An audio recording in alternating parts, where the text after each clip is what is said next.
Yeah. Yeah. Yes, sir. Welcome on in. Sunday evening hoops. Just when you think that you're down and out. Just when you think they couldn't rope you back in one more time. 3 words, ladies and gentlemen. Not wake the neighbors. Joel, Hans, Embiid. Embiid.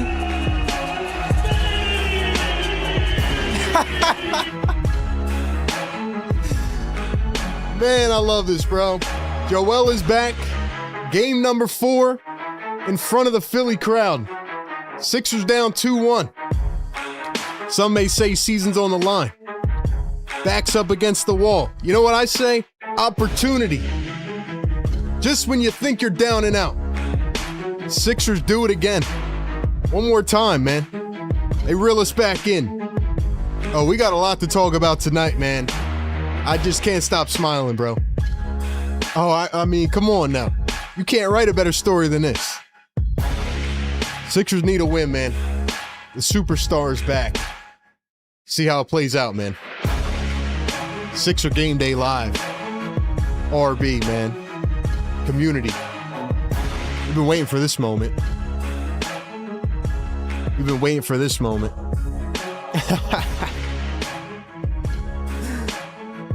Let's go!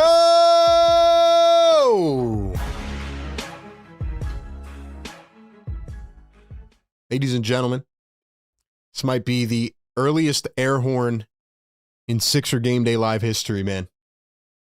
Have we hit 100 likes yet? We have not. Get us to 1 million likes right now for Joel Embiid. Drop the yes, sirs. I don't even care, man. Yes, sir.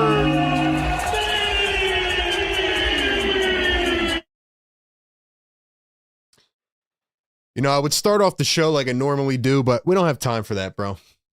Sixers Game Day Live show, presented by National University, powered by our great partners as well over at Prize Picks.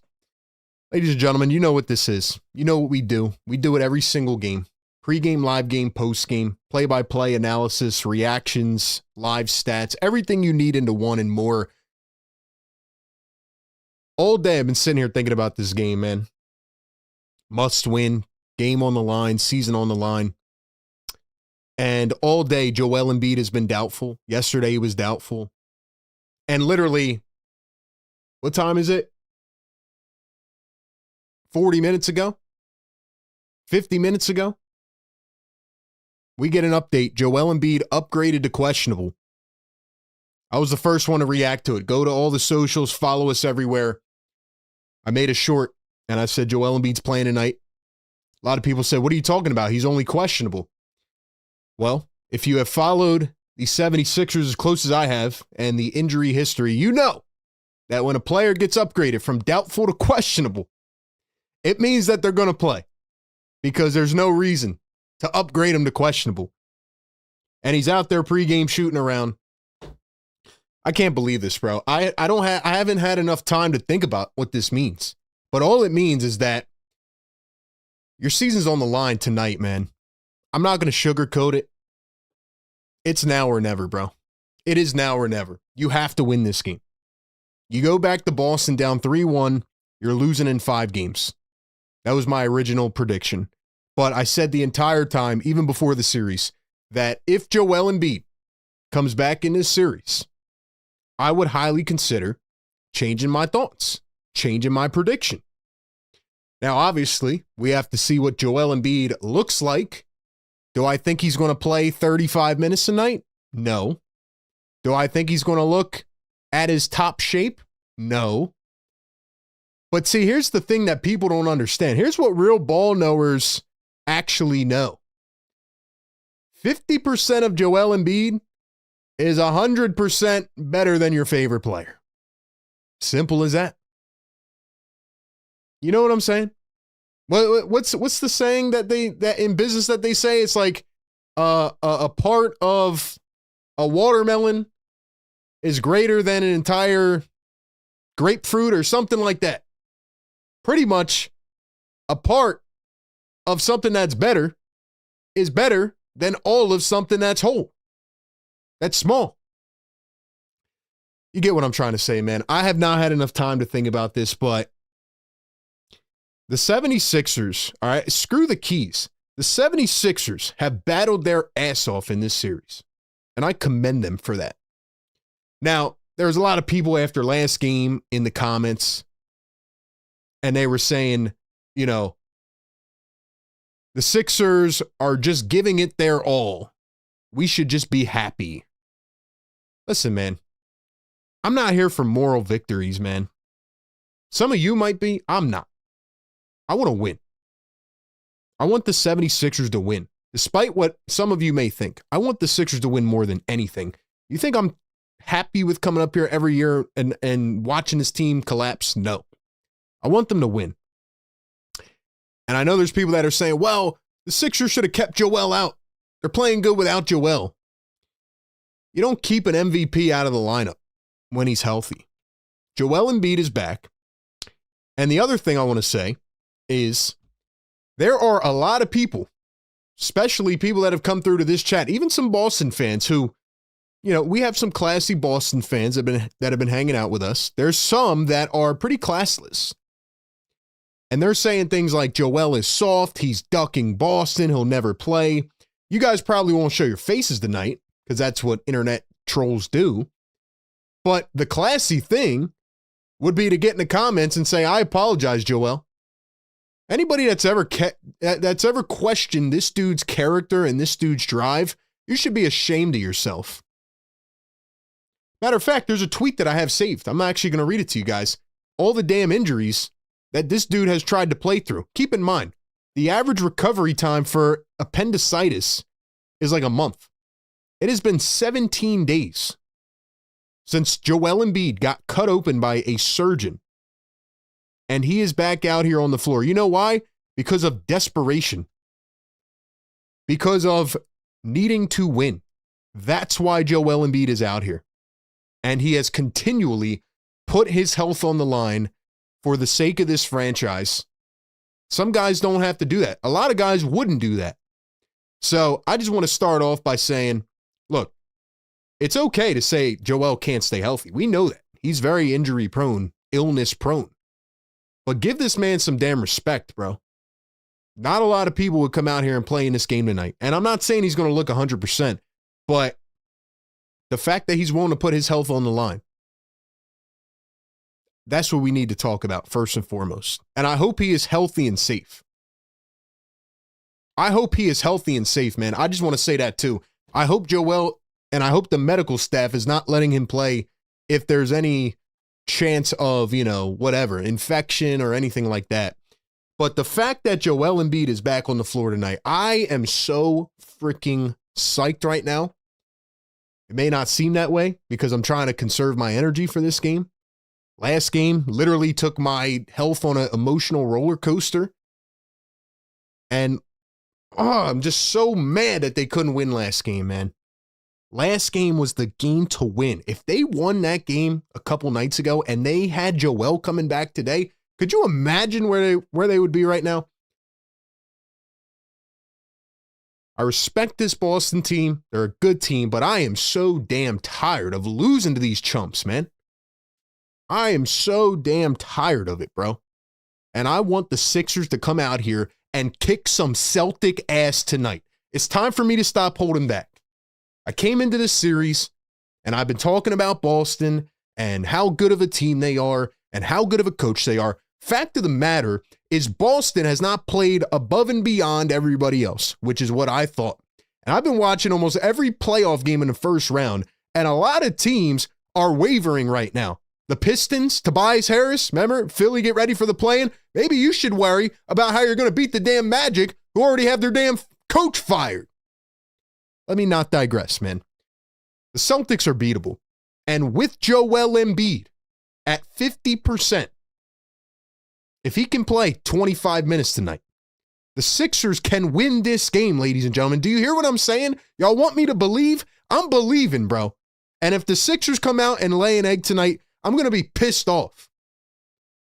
The Celtics are beatable. Maxey, VJ, and Joel, NPG, yes.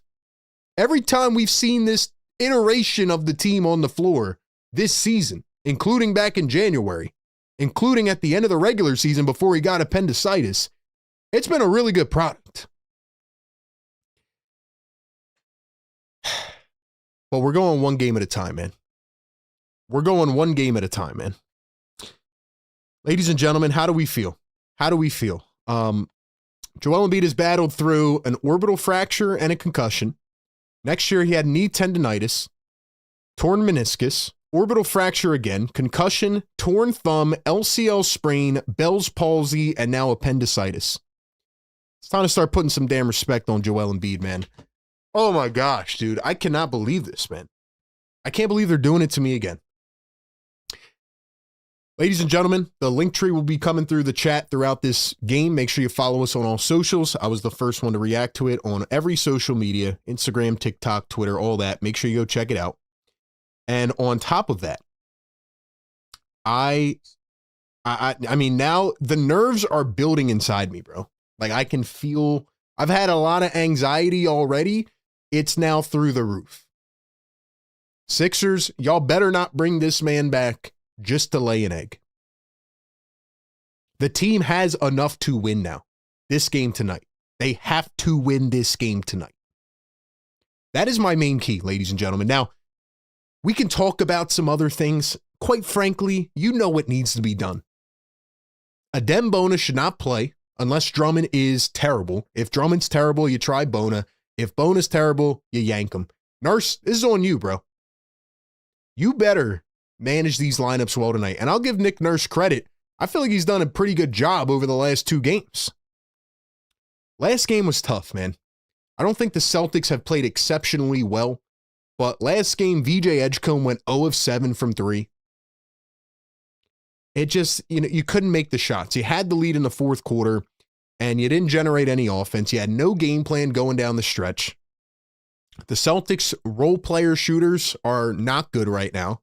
Peyton Pritchard had a good game last game, but Derek White and Hauser have been nothing burgers. I mean, you have enough, man. You really do, but you got to stagger the lineups the right way. You have enough to stagger the lineups. Now, again, we don't know what Joel Embiid's workload is going to look like. Kyle Neubeck reported that under his warm-up jersey, he had a very like stuffed pack around his chest, so maybe his oblique is acting up.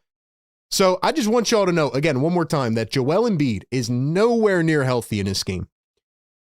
But again, going back to the saying, right? Do you want an Adem Bona? Do you want an entire Adem Bona? Or do you want 50% of Joel Embiid? I do not think, and to the people that are like, the Sixers should not bring Joel Embiid back because they play different. I agree with you in that they should not run the offense entirely through Joel Embiid. And I've said that all season long. People thought I was hating at the beginning of the year. You have to be able to play at multiple speeds and be versatile and be, multi-dimensional. You can't just run everything through Joel. If you do that tonight, you're going to lose the game. You got to get VJ his touches. You have to get Maxey his touches, PG his touches, Joel his touches.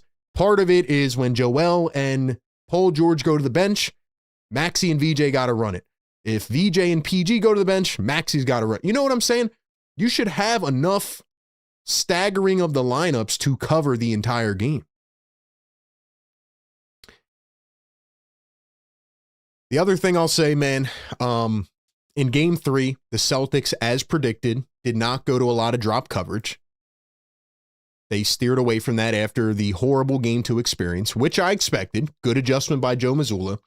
But the 76ers, man, I mean, just having Joel Embiid on the floor, the gravity that creates, it's night and day, man. Drummond and Bona have no offensive game. Joel, even if he can't knock down his threes, even if he's not strong enough tonight to get under the rim, he's going to kill you in that mid-range game. And Neemias Queta has not played well in this series the last couple games. The Sixers should be able to exploit these mismatches. And again, that's where it comes back to Nick Nurse, the hierarchy. You got to establish what's going on here. They did ask Nick Nurse before the game, how many minutes is Joel going to play? He said, I don't know. I think he's just saving face a little bit. He's not really letting anything out, which is fine. But ladies and gentlemen, man, this is insane. And now I'm all ramped up and yeah, you guys got to win this game, bro. You have to win this game. Now the stakes are very, very high. Because if you bring Joel back and you lay an egg and you get beat by 20, then what was the point of bringing him back? All right, last but not least, man, thank you all for being here. I know we didn't start off the regular way, but as always, like the show. Where are we at? 98 likes. Come on, y'all. 400 people almost in here. Get us to 5 million likes. Joel Hans Embiid is back. Do I have to say it again? Subscribe to the channel. We've been growing like crazy on all platforms. Y'all are the best community in the world, hands down. I love doing this every game, even if my blood pressure is through the roof. And make sure y'all hit the notification bell, man. Don't miss any of the content. It's now or never, man. This is the game. This is the game. Shout out to the members in the chat. Let's go see who is up in the chat right now. We have a $5 super chat. My guy, Philly for Life. I knew you'd be in here, bro. Philly for Life says, what up, RB? What up, Fire Take fam? Huge game tonight, baby. Embiid is playing. If so, we got to move the ball. Don't want to see ISO all game. Yeah, can't do ISO all game. Can't do that all game. Got to let Maxey and VJ stay in their flow. Carlos, $2 super chat. Joel's back. Wake up the neighbors. Yes, sir. We are about to wake up the neighbors. Drop those yes, sirs in the chat right now. SPK, what's up, bro? $5 super chat. Fire Take Goat. What up, RB? How you doing today? Hopefully we don't crash out. My anxiety is up right now, man. Philly for Life, $2 super chat. You have to continue to get VJ and Maxey their work. I agree. I agree. Tommy, $2 super chat. Thank you, man. The stakes are high. So is my parlay. Well, y'all better lock the heck in, man. Chat, y'all better lock in because it's now or never, baby. It is now or never. Joel Hans Embiid, if you're just tuning in, is officially back. The 76ers trail the series 2-1. But this dude, 17 days removed from getting cut open, is on the basketball floor tonight. Did y'all hear me, man? Joel is back. Drop the yes, sirs. We are pissing off the neighbors tonight. He's on fire! Sir. Let's go, man. Yes, sir. Yes, sir. I am ready to run through a brick wall right now. Boston was a heavy favorite. Now it's down to 6.5. We'll see how it plays out. All right, guys, let's go. Drop the fires in the chat. Drop the Embiids. Trying to calm myself down here, but I feel like I'm ready to rock, man. I can't believe this, bro. Joel is back. Look, if you were hating on Joel, if you came at his character, drop your apology in the chat. We'll call it cool, and we'll all look forward to this game together. With that being said, man, it is officially time for our final score predictions presented by Prize Picks. Ladies and gentlemen, I need 4 predictions from you in the chat right now. Final score prediction.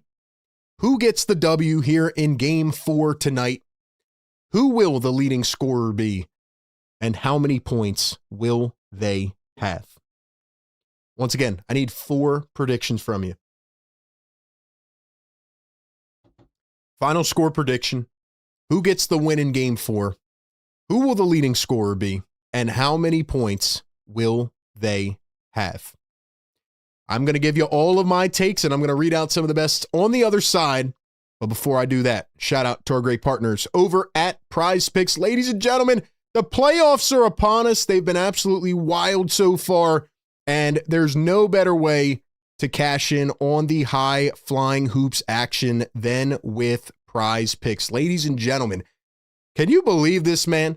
I mean, who would have ever thought that we would be talking about a Joel Embiid prop or a Joel Embiid odd over on Prize Picks? I mean, this is insane, man. I'm still having trouble even coming to terms with the fact that Joel Embiid is back. With Prize Picks, as we know, you can build lineups with multiple sports or multiple props in the same entry. You go Maxey, VJ, and Embiid tonight. The place is going to be rocking. And if you think the 76ers can get this W tonight, guess what?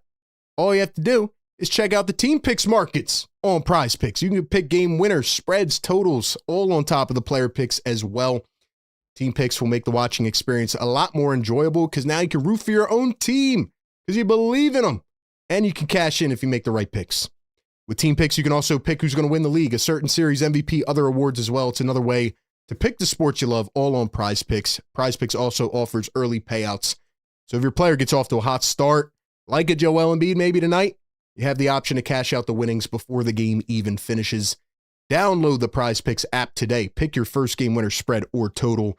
As the playoff push rolls on, get $50 in daily fantasy lineups when you play your first $5 lineup using the code CLNS. Once again, use code CLNS, get $50 in daily fantasy lineups when you play your first $5 lineup. Shout out to Prize Picks.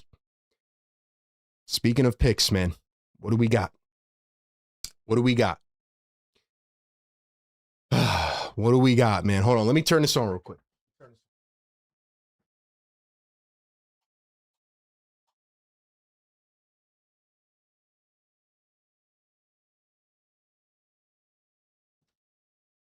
What do we got, ladies and gentlemen?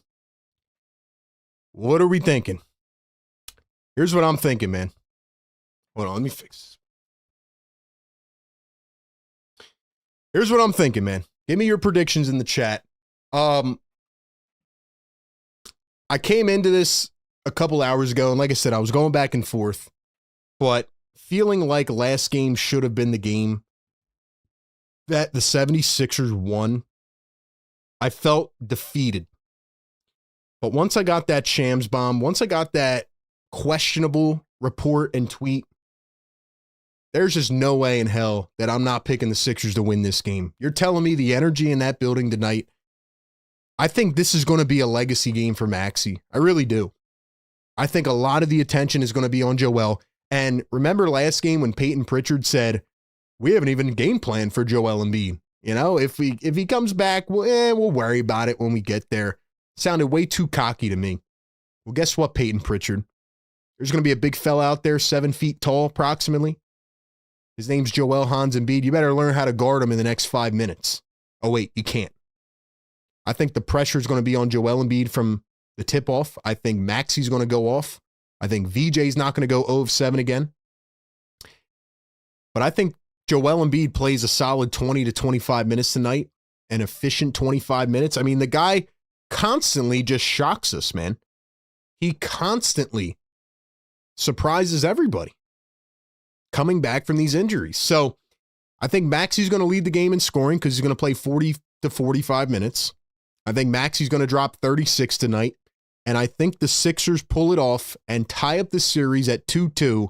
And we're looking at this thing completely differently in a couple hours. Give me the 76ers 116-109.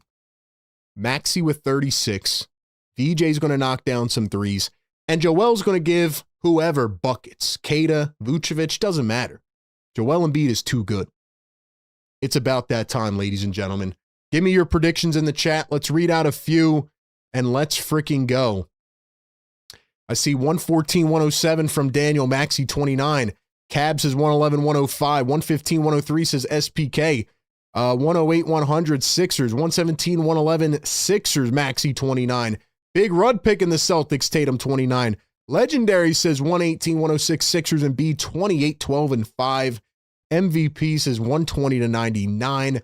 Karen says 120-112 Sixers, Tyrese 36. Marsha 115-100 Sixers, 112-110. Joel with 20. Jaylen Brown 36. 117-107 Sixers. Embiid comes back, leads all scoring with a double-double, 34-12. I don't think he's going to play enough minutes to put up those numbers, but I think he's going to have a really good game. John Monroe, what's up, brother? Hey, fam, tonight's the night. 113-110 Maxey with 32. Joel with 30. 115-108 Sixers. Maxey 35. VJ 25 says Marsha. Mister says 117-111 Sixers. Kenneth says 118-111 Sixers. VJ 35. Karen in the chat. Who else we got? 115-107 says Pregame. 118-111 Sixers. Play our game and beat them. I agree. 118-106 Sixers. Who else we got up in here? Box out, defend the three. Lou World, what's up, bro? 124-111 Sixers. Maxey 43. Amoroso 117-105 Sixers. 2-2 going back to Boston. Let's freaking go, man. Let's go. 118-116 Sixers says go Birds. 121-119 Sixers and beat 32. John 108-100. Let's freaking go, man. Drop the beat, man. Drop the fires. Let's get it. Let's get it. Woo! Estelle 121-119 Sixers. 118-117 Sixers. 113-109 Sixers. Philly says 102-101 Sixers. VJ for 30. Let's go, RB. We got this. 115-105. 20-6 for Embiid. Let's freaking go, man. Let's go. It's RB. Best community in the world. Sixer Game Day Live. Joel is back. Game 4. Everything on the line. Let's get it.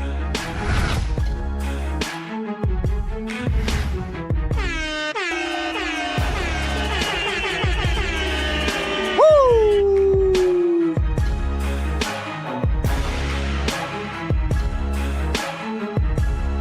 Let's freaking go, man. Let's go, man. We got 150 likes in here. We got almost 500 people. We should have 1,000 likes already, man. Sixers rocking their black jerseys again tonight. I'm ready to rock, man. Joel Hans Embiid is back. Shout out to the best channel members in the world. Shout out to the community, the mods, and everybody else. If y'all want to become a channel member, hit that join button down below or the link pinned in the chat. I just saw Joel Embiid yawn, so I don't know how that will work, but Joel, you better get some caffeine or something and wake up, bro. You better get some caffeine, bro. Get us to 1,000 likes right now. Let's go.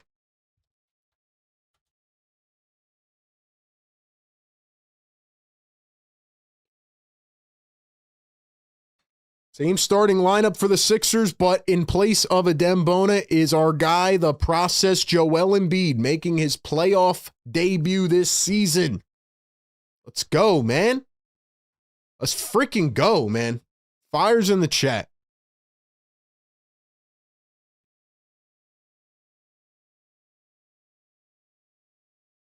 Joel giving the little celly as well, man. Let's go. Let's freaking go, man. This dude has put his body through literally everything for this franchise. I mean, it's insane, man. This dude has put himself through literally everything for this franchise.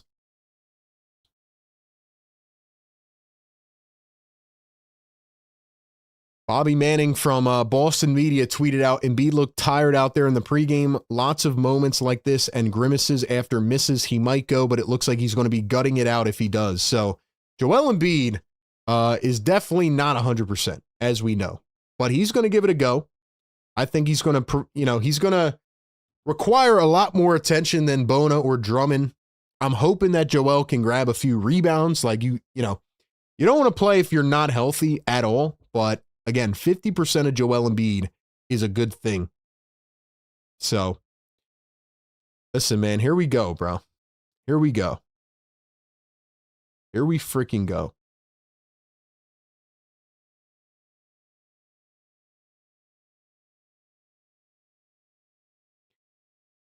I tweeted this out like a week or two ago. I said, listen, man, once Joel's coming back in, drop those apologies. Line him up, man. You can say that he gets injured a lot. He does. But one thing you cannot question is this dude's character or his heart, man. Now, again, it's not just a focus on Joel Embiid. Like, the bench has to be good. The rebounding has to be good. A lot of things have to be good. So, Celtics are not just going to come out here and waver. They're going to play a good game. I just think with Joel Embiid, this team is very capable of winning a basketball game. A lot more capable than they have been. But they have been playing good already, so. Celtics rocking the green jerseys. Sixers rocking the black. As you all know, sometimes our scoreboard will be a little bit ahead, so please do not spam in the chat. Please do not spoil the game. Wait till I call it for you to comment on it. We have a few tricks up our sleeve to continue working on it, so please be patient in the chat. Mods, do your thing. And thank you all so much for being here, man. 530 in the house. Here we go. We are off, man. Celtics are 32-0 when leading 3-1 in a series. Sixers are 0-18 when trailing 3-1. So there's even more confirmation as Keita goes downhill in the first play and yams down a tomahawk. Holy smokes. Yes, sir. Here are the 76ers. Let's see what kind of offense they run from the jump. Here's PG around an Embiid screen. PG going to drive. Kick out to Maxey. Maxey downhill against Derek White. He finds Embiid under the rim. Embiid goes up and draws the foul.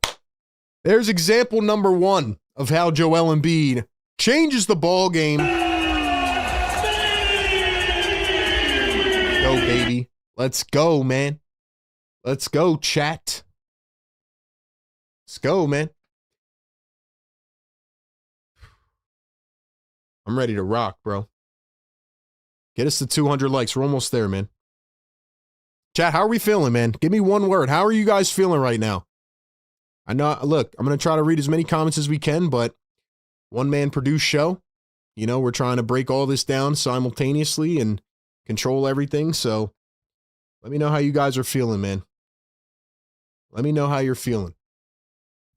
$10 Super Chat. Philly for Life says, got to get this WRB. Think it'll be huge. Whoever guards Brown and Tatum. Got to keep Kelly on Brown. PG on Tatum. No exceptions, RB. Can't have what happened at the end of last game. Bona on Tatum. I agree. I did go back and watch that play. I didn't see the full play, but yeah, it was just a tough shot by Tatum. Credit to him. Joel went 2 of 2 at the line. Here's Hauser. Maxey going to jump on the pump fake. Can't do that, but luckily Hauser comes away with a miss. Oh, and by the way, Kelly Oubre was questionable with a adductor soreness, but he's going to go tonight. So Kelly's playing through injury as well. Maxey working against Keita, kicks it back to Joel. Joel going to pop a 3. It's short. He did hit 2 at the line, though. But yeah, Philly, I agree. You got to put Kelly Oubre on Tatum or Brown, whoever's cooking more. Here's Keita working against Embiid, finds Jaylen Brown, guarded by Kelly Oubre, comes around a screen, Embiid in drop coverage, and Brown going to airball from 3. This guy stinks! What in the world? Yo. What was that, Jaylen Brown? Maxey going to find Paul George. Paul George guarded by Jaylen Brown. PG coming around the screen. Now switched on to Derek White. Embiid does look a little bit sluggish right now, as expected. Coming back from appendectomy. DJ for 3 in the corner. Can't get it to go. DJ's going to have to knock down those shots in this game. You got to make your threes. We saw that pretty much in every game. Whoever's made more has won the game. Derek White drives to the lane, kicks down to Keita, and Embiid gets lost in the sauce. It sucks that Embiid's got to get like right back into his conditioning in this game, but it's now or never, you know? You got to live and die with it.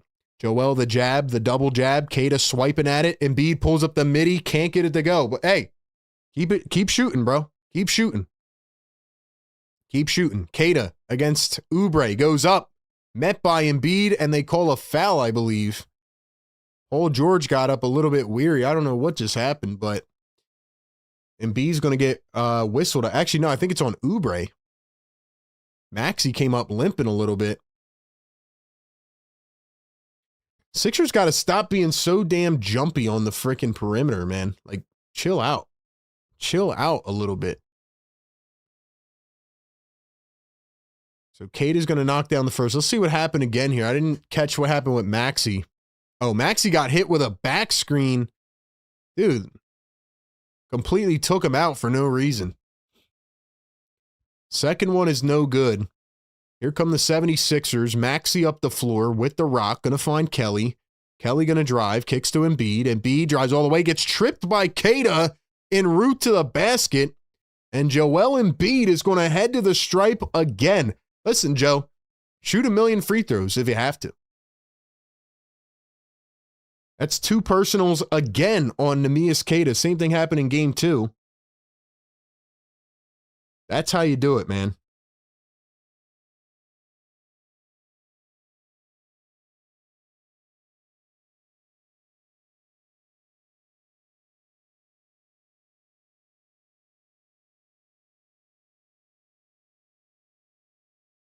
Ladies and gentlemen, so just like in game 2 when Bona got 2 fouls on Queta, Embiid draws 2 fouls on Keita, and now he is back at the stripe. First one going to be good. Let's go. Let's go. 575 people in the live chat. Do me a favor. Hit that thumbs up button. Subscribe to the channel. We got 200 likes in the chat. Drop the yes, sir.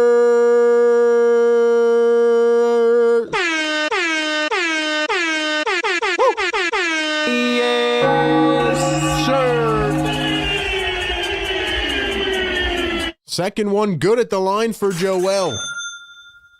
We got a pair. Joel's got 4 now. Let's go. Tatum around a screen. He's going to drive downhill. Find Vucevic. Vucevic back to Brown. Brown to Tatum. Tatum on Paul George now. Gets him to slide. Tatum going to back down. Turn, spin, fade. 4 on the shot clock. Can't get the bounce. Joel's got the board, and here come the 76ers. Kelly up the floor. He's going to launch a 3. Can't get it, just short. Here come the Boston Celtics. Jaylen Brown up the floor, working against VJ Edgecombe now. He's backing him down. Brown out to Derek White. Derek White back to Jaylen Brown. Here's Jaylen Brown, working on VJ Edgecombe. He's going to drive the paint, kick it back. Derek White for 3. That's way off the mark. Derek White has been ice cold in the series. Here comes Tyrese Maxey now. Sixers still have not hit a shot from the field yet. They look completely dismantled. Here's Paul George from the baseline. That one's out. 0 of 5 to begin this game. Sixers cannot go ice cold from the field here. They need to wake up. Paul George going to bully it away from Jaylen Brown. Up the floor to Kelly. 3-on-1. Dumps to Embiid. And Embiid slams it down at the rim. He's on fire. So just like that, Joel Embiid off to a 6-point ball game. He's got all 6 for Philly. Joel gets lost in the pick and roll. Vucevic in. He's going to turn, hook it up over Paul George, and gets the bounce. Got the lucky bounce.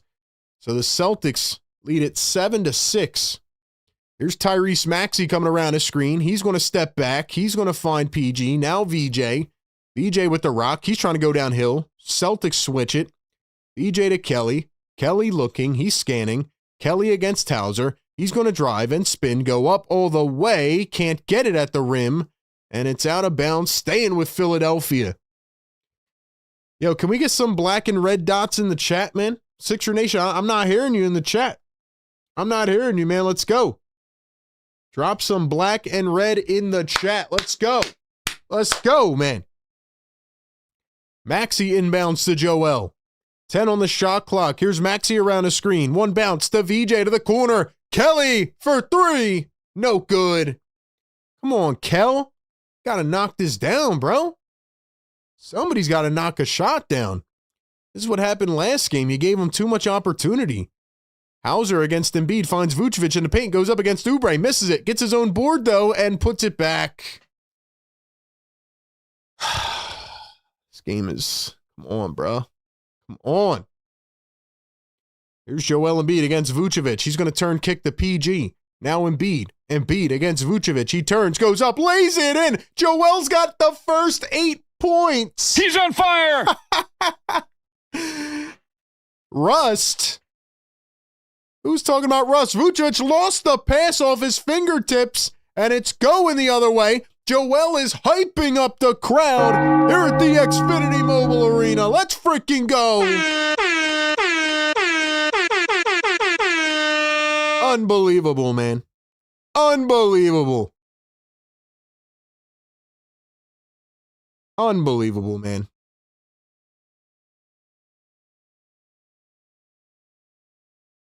Unbelievable, man. I don't want to hear anything about Joel Embiid other than objective analysis on him not staying healthy. I don't want to hear anything else ever again. Joel Embiid is tough as nails. He had surgery 17 days ago. He comes out here. He's got 8 points already. He's got 8 freaking points. He's got 8 points.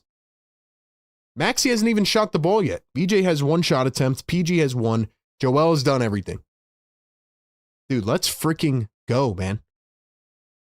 Guys, we got 700 people in this chat right now. Hit the like button, subscribe to the channel. Welcome in. Sixers Game Day Live brought to you by National University. Speaking of which, be back in a quick 30. Meet my dad. National University supports all his ends with flexible online courses. He can be a student and catch bad guys on the internet and teach me how to hit a curveball and serve his country. He's an ander. National University supporting all your ands. Ladies and gentlemen, Joel Embiid is one of the greatest to ever do it, man. He really is. $2 super chat, Philly for life, and Beast came to play RB. Uh-oh, Celtics. I don't want to get ahead of ourselves yet, man. I don't want to get ahead of ourselves, man. Not yet.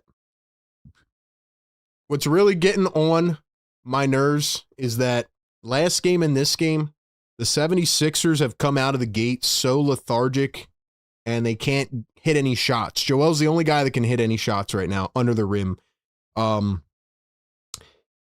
See, this is one of those things where like Sixers have to they got to get going here. Like you got to put your foot on their throat, man.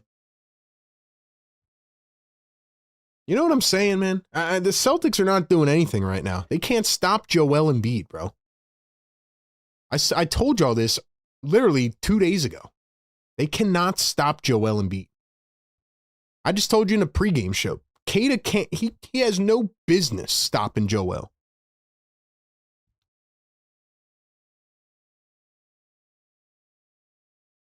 It's insane to me, bro. It's insane that this dude just came back and dropped 8 points in the first 6 minutes. It's crazy, bro.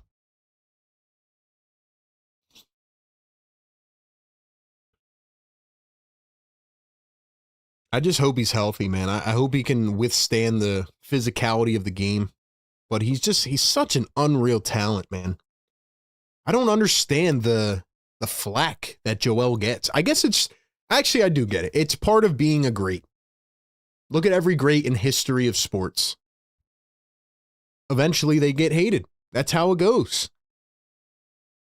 But it really does. I guess because of covering this team so in-depthly, like it does get on my nerves. Like this dude's out here playing through literally anything he can. And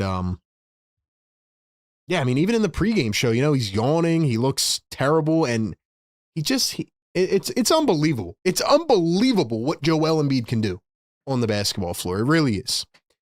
I'm happy that he's back out here. But I'm trying to win the game. Here we go. Paul George, guarded by Jaylen Brown. He's going to take a screen. PG, going to pull up from the mid-range. Can't get it. Ball goes out of bounds, though. Going to stay with Philly. Costly mistake by Boston there. Busy says, I don't care what anybody says. I love Joel. I'm going to stick beside him. Of course. Of course, man. You don't have to like Joel as a player, like his play style, but you got to respect him for what he's able to do. You got to really respect this guy's grind. Here's Kelly Oubre going to dribble downhill against Tatum, floats it up and misses it. All right, I got to be honest. Kelly, stop shooting the damn basketball, man. Kelly needs to spot up in the corner, give it to Maxey or VJ. You're getting on my nerves, Oubre. Here's Pritchard wide open from deep three, misses it. Celtics get a rebound. Brown to Pritchard. Pritchard against PG, stolen by VJ, but the Celtics get it right back. Tatum to the corner. Vucevic for three. No good. Pritchard with the rebound again. And the tap in. Just a bad possession, man. Just a bad possession, man. Here's VJ Edgecombe around a screen. They got Joel wide open from the three-point. VJ fakes the pass and puts it up and in. What a fake by VJ Edgecombe. That is maturity. That is veteran-level stuff, what VJ just did as a rookie in the playoffs. Unbelievable. It is 11-10. We got a foul off the ball. VJ got switched on to Vucevic. Man, what a play by VJ. Look at this. He takes a screen from Embiid. He looks backwards at Joel. He fakes the pass. Oh, broke your neck, Peyton. Broke your neck. Seems like you're worried about Joel Embiid. Joel's going to come off the floor now after 6.5 minutes to a standing ovation. 8 points in 6.5 minutes, Joel. Magnificent, man.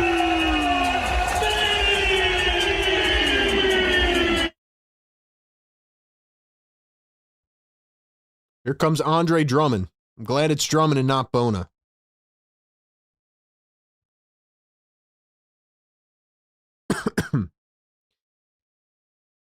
Here's Peyton Pritchard against VJ Edgecombe. Sixers trying to switch. Kelly. Pritchard threw it away and a foul on the Sixers. They got to communicate. I tweeted out this play the other night in the fourth quarter. I know we all talk about the dagger play, right? But there was a couple plays before that where Kelly Oubre and Andre Drummond did not communicate on a pick and roll.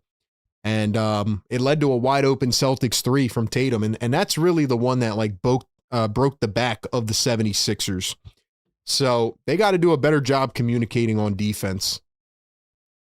Simple as that. Simple as that.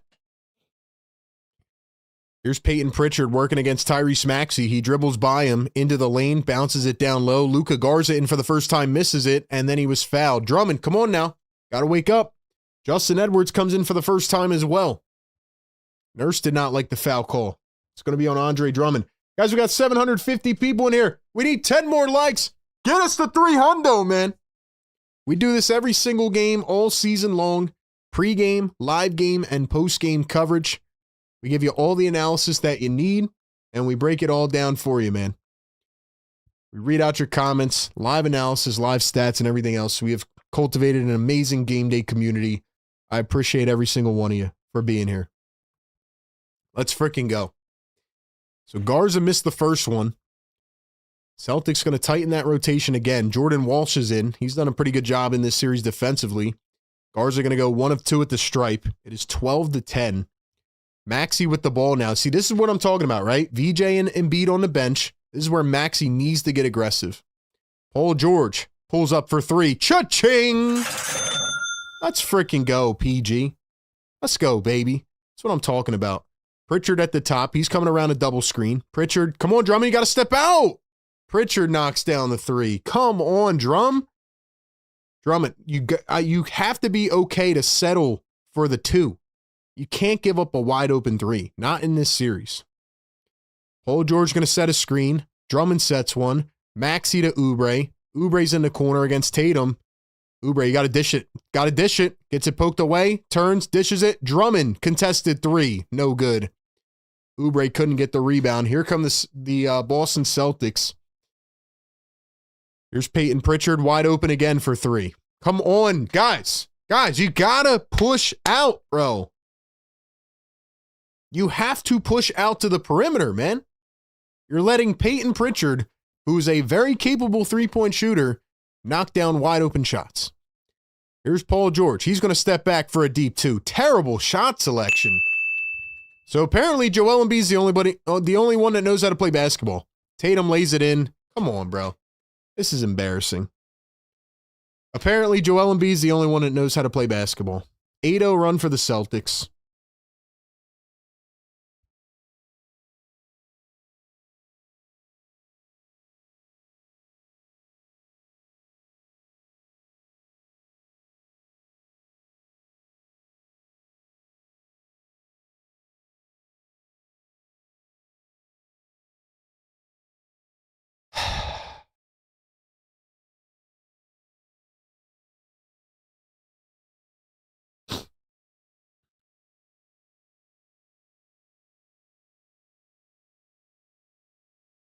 Guys, come on, man.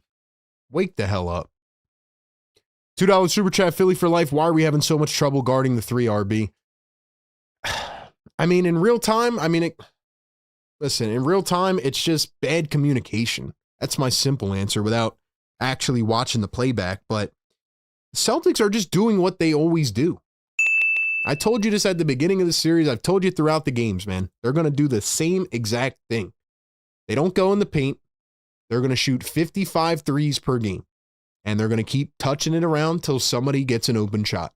And all the Celtics are doing is getting the switch on to Andre Drummond, and he looks like a deer in headlights. He's just running around, just doesn't know where to look, doesn't know where to go.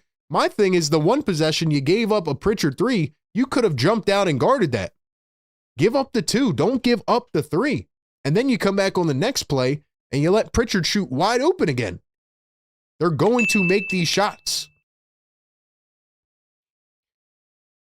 Offensively, though, man, don't like what I'm seeing. It just feels like the Sixers, again, are forcing. I mean, again, Joel's playing well, but Maxey, no shot attempts in the first 9 minutes. Are you kidding me? Nurse, you got to run an offense here. And Maxey, you got to be aggressive yourself, man. Maxey has to be aggressive. And Paul George has to be aggressive. And VJ has to be aggressive. $2 Super Chat, Philly for life. Get Drummond off the floor, bro, allowing wide open threes. If he continues to play like this, you might have to put Bona in. Or Dominic Barlow. I don't know why Barlow didn't play last game. $2 Super Chat, Bernard McCoy. Celtics on a run because Drummond can't guard the perimeter. Yeah. Bad defensive communication. I just got done saying how they had that last game in the fourth quarter. They're not communicating on defense. And Celtics are too good of three-point shooters. You can't leave them wide open. Can't leave them wide open. So hopefully the rest of the offense can wake up. I do think Maxey will have a couple good runs in him later in this game, but so far this has been really bad on offense. Like I said, though, in the pregame, guys, I would not try to funnel everything through Joel Embiid. I think that is a mistake. I think he looks really good, but you have to also run other offense. That's my takeaway so far. What do you guys think? What do you guys think? We got 300 likes in the chat. Drop the yes, sirs. Let's go. Let's fire everybody up, baby. Drop some fires in the chat. Let's go. Let's go. Yes, sir. Yes, sir. Wake them up. Let them know we back up. Joel is back. Wake up the damn neighbors, man. They're going to be mad tonight, bro. Sunday night, too. Monday morning coming up. Oh, boy. Oh, boy. Maxey working against Jordan Walsh now, trying to get some space. Nowhere to go. Kelly back to Maxey. Let's go, Drummond. You got to set up ball screen, Drummond.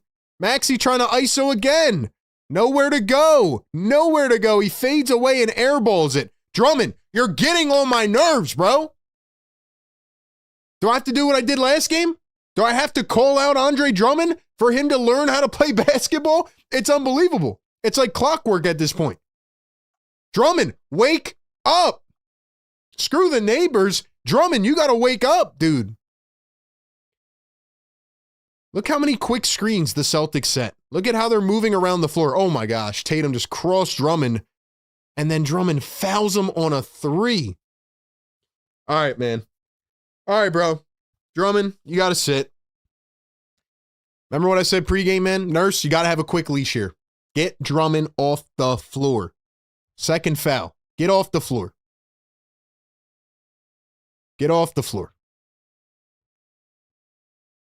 $2 Super Chat, Philly for life. Yeah, where is Barlow or Jabari Walker RB? Kind of need them right now. We need something. Joel Embiid can't afford to play 40 minutes tonight. Joel cannot afford to play 40 minutes tonight.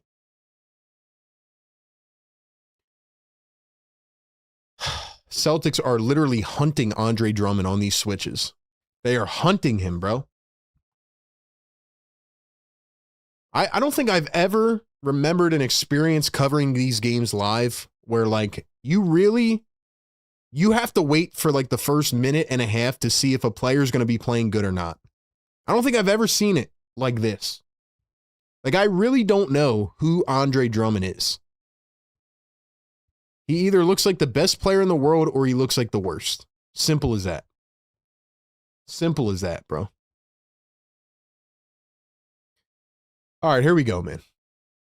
Celtics on an 11-0 run after the free throws. 3 of 3 at the line. Maxey for 3. There it is, finally. Tyrese Maxey finally takes a shot, and he knocks it down. It is a 7-point game. Pritchard against Barlow, who's in for the first time now. Chat called for him, and he's in. Dominic Barlow guarding Peyton Pritchard. Pritchard drives. Barlow jumps. Pritchard goes up and knocks it down. Got to stay on our feet, fellas. Got to stay on our feet. 25-16. 15-0 on the bench points. Joel hands off to Maxey. Joel's trying to pick and pop. Maxey finds Joel, and he throws it away. Joel almost breaks his ankle trying to get the ball.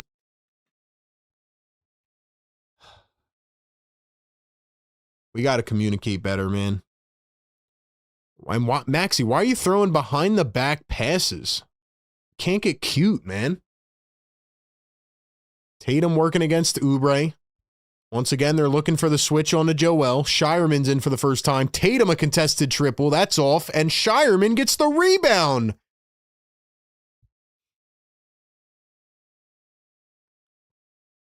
Tatum one-on-one against Barlow. He crosses over. He drives on the second attempt. Walsh up to Vucevic. Wide open 3. Misses it, luckily. And the Celtics track it again. Get a rebound. Holy hell. Tatum a 3. Short again. Another rebound. Another rebound. Wide open Pritchard. He misses again. Another rebound by the Celtics. I hate this team, bro. 5 rebounds on 1 possession?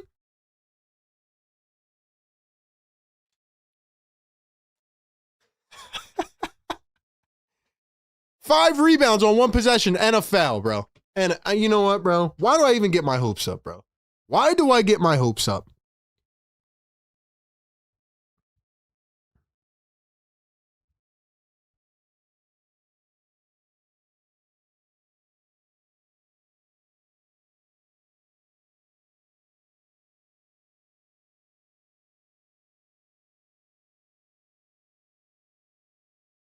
First one missed by Vucevic. Guys, I'm now getting back into my don't get your hopes up mode, and I'm now getting back into that headspace where it's like, why did I even get excited? Vucevic misses the second. Oh my God, the Sixers grabbed a rebound. I did not know that was possible. Wow. It's like breaking news. The Sixers can grab rebounds. Here's Joel Embiid working against Vucevic. Turns, lost it. Celtics have it on the break. Pritchard up the floor. Pritchard against Edwards. Jason Tatum against Dominic Barlow. Turns, spins, kicks. Shireman wide open for 3 and hits. Maxey, terrible defense. Terrible defense, Maxey.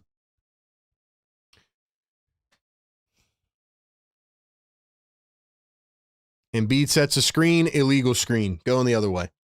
$5 super chat. AP, shout out to Philadelphia. These playoffs are crazy. Got to win one, can't go down 3-1. Good luck. Knicks, Sixers, second round. Let's go. Press the like. AP, thank you, my man. Appreciate that. Guys, get these likes up, man. 900 people in here. Let's go. Get the likes up right now. Pritchard working against Barlow. Drives, steps back. Finds an open Vucevic, wide open three in the corner. There it is, Walsh, and hits. All right, so we're not winning the game, bro. I take it back. Sixers are playing like absolute scrubs right now. This is unbelievable to me, bro. It is actually unbelievable right now. 8-0 run again for the Celtics, 31-16. Maxey going to come around a screen. Maxey back the other way around a screen. Nowhere to go. Finds Embiid in the mid-range. Pulls it up. Embiid is going to get the bounce. 4 seconds to go. Pritchard up the floor. Pritchard against Embiid. He's wide open off 1 foot at the buzzer and hits it.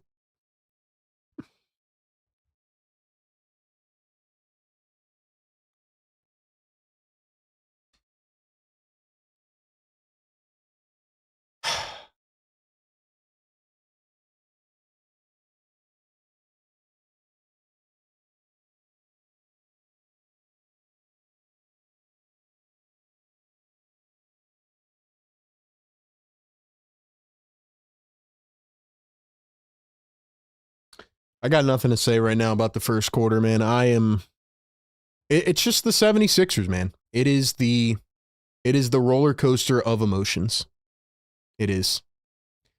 All right, we got a couple super chats to get to here in just a second. Hold on, actually, let me read them real quick. $2 super chat, Philly for life. I'm going to lose my ish. RB, what are we doing, fam? I don't know, man. Time to obligation, $2 super chat. Beside your big four, your entire team has no heart. It's a good way to put it. Manny Fort, member for 9 months. I hope that this will not be our last chance. Well, we better wake the hell up if we don't want it to be. But I know the chat's alive and going, man. We got 1,000 people in here. Drop the 1Ks in the chat. It is the end of the first quarter, which means it is time to get our minds off the game for a minute and actually try to have some fun. It's our favorite segment, Sixer Scholars Trivia, presented by National University. Good thing we have trivia because I do not want to think about the game for a minute because that was an absolutely disastrous first quarter. All right, you guys know the drill, man. I'm going to say the question first, then I'm going to drop the question in the chat, and we'll see who can get it for bragging rights. It's actually a perfect question in line with how this game is going right now. All right, get the keyboards ready. Here we go. Ladies and gentlemen, Sixer Scholars Trivia question presented by National University. Here it is. How many consecutive playoff series have the Boston Celtics won against the Philadelphia 76ers? Yes, sir. How many consecutive playoff series have the Celtics currently won against the 76ers? I'm just looking for a number. Get a guess in. Guys, I'm so frustrated right now. It's not even funny, bro. $2 super chat, Manny Fort says, I'm still hoping Sixers will make it tonight. Well, Manny, they better wake up, bro.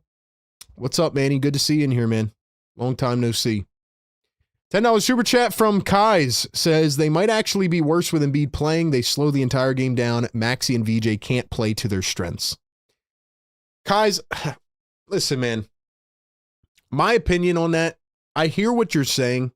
Here's my take. Here's my response. The Sixers have always had rebounding issues, whether Joel is on the floor or not on the floor. Joel Embiid has 10 points, bro.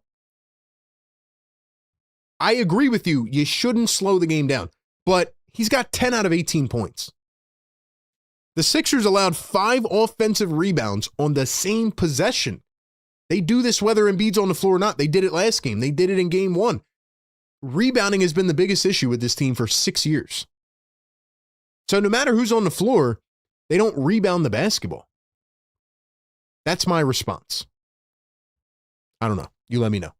All right, we're going to go back to the chat here at the first stoppage. But the Sixers need to wake up as they trail by 16 points. They're getting the doors blown off right now. And we have a 3-second violation on the Boston Celtics. So that gives us time here. All right.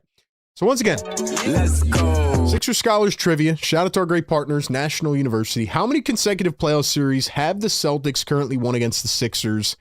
And the correct answer, not including maybe the one they'll get now, is 6. First person to get it in the chat by a split second was our guy, AJ Analysis. AJ says 6. Congratulations. AJ notching his first question of the year. Lou World right behind him a split second, and Philly for Life was right behind Lou World. Thank you all for playing Sixers Scholars Trivia and helping me get my mind off the game. Here's Joel for 3. That one is short. Brown picks it up. I don't know what kind of offense the Sixers are running, but Quentin Grimes is now back in the game. Maxi's on the bench. Pritchard going to step back over Barlow. Had it blocked. Nice defense by Dom Barlow. Here come the Sixers. PG up to Barlow under the rim. Finds a cutting Joel. Joel's wide open. Pulls it up and misses it. Missed it from the nail. Guys, we can't miss open shots. Celtics are going to cook. Jaylen Brown downhill. Puts it up. Misses it. Celtics go diving on the floor. Sixers have a 5-on-3 break. Let's go, PG. Grimes, corner. VJ wide open. Misses it, man. It's not feeling good, guys. It's not feeling good. This team is missing wide open shots. Pritchard around his screen. He's running a million miles an hour. Here's Jaylen Brown against Paul George. Brown up at the wing. Finds Shireman. Shireman steps back over Barlow for 3. It's short. Embiid grabs the rebound. Give the ball to somebody else, man. We got to run this thing downhill to the rim. Joel against Vucevic. Puts it up mid-range and misses it. Dude, the Celtics are playing like a guarded fence defense around the paint. And the Sixers just keep settling for mid-range jumpers. Jaylen Brown inside goes up and he's fouled by Embiid. Yeah, Nurse, you got to call a timeout and get things together, man. You got to get things together here. This is unbelievable what I'm watching right now. This is ludicrous. I'm just being honest, guys. Do you feel good about this game right now, man? Joel's going to get winded too. Joel's going to get absolutely winded in this game if you keep playing like this. AJ, congrats on the trivia win. We have a $5 super chat from Jonathan Block. What's up, Jonathan? Thank you, man. Please explain why we cannot seem to switch onto a shooter fast enough, slower than molasses, getting a hand in the shooter's faces. I have a couple explanations for that, Jonathan. Number one, lack of communication.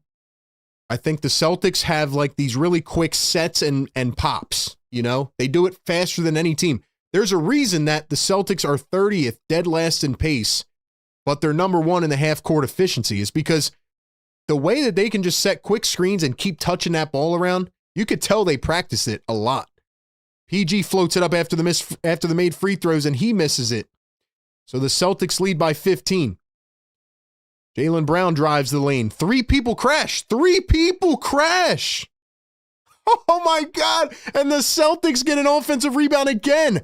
Hauser to Brown. Brown in the corner of 3. Cha-ching.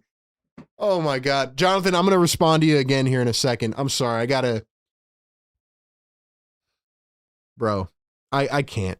I can't, bro. Joel to Grimes. Grimes. VJ.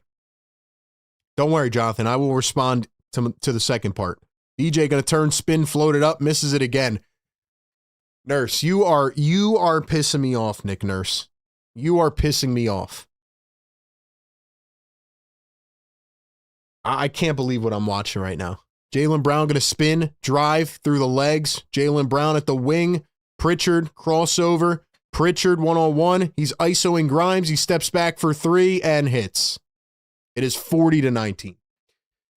Anyway, Jonathan, lack of communication is part of it. And the second part is the Celtics are much more talented. The Celtics are really good. They're really fast. They have 10 guys on the freaking roster that can shoot a 3. The Celtics shoot like 10 two-pointers a game, and they shoot 85 threes. And they're so fast and efficient in the half court.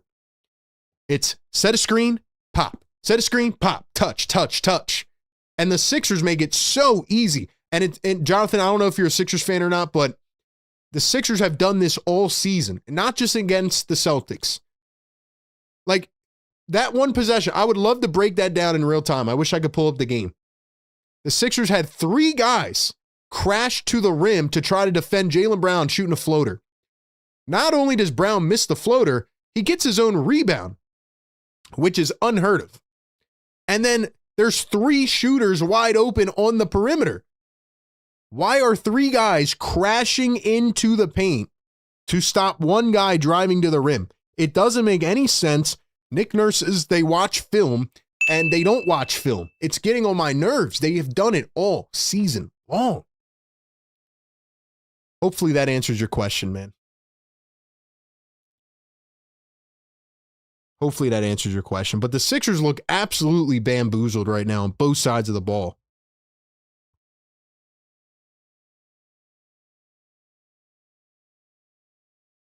And the Sixers are back to overhelping literally everyone.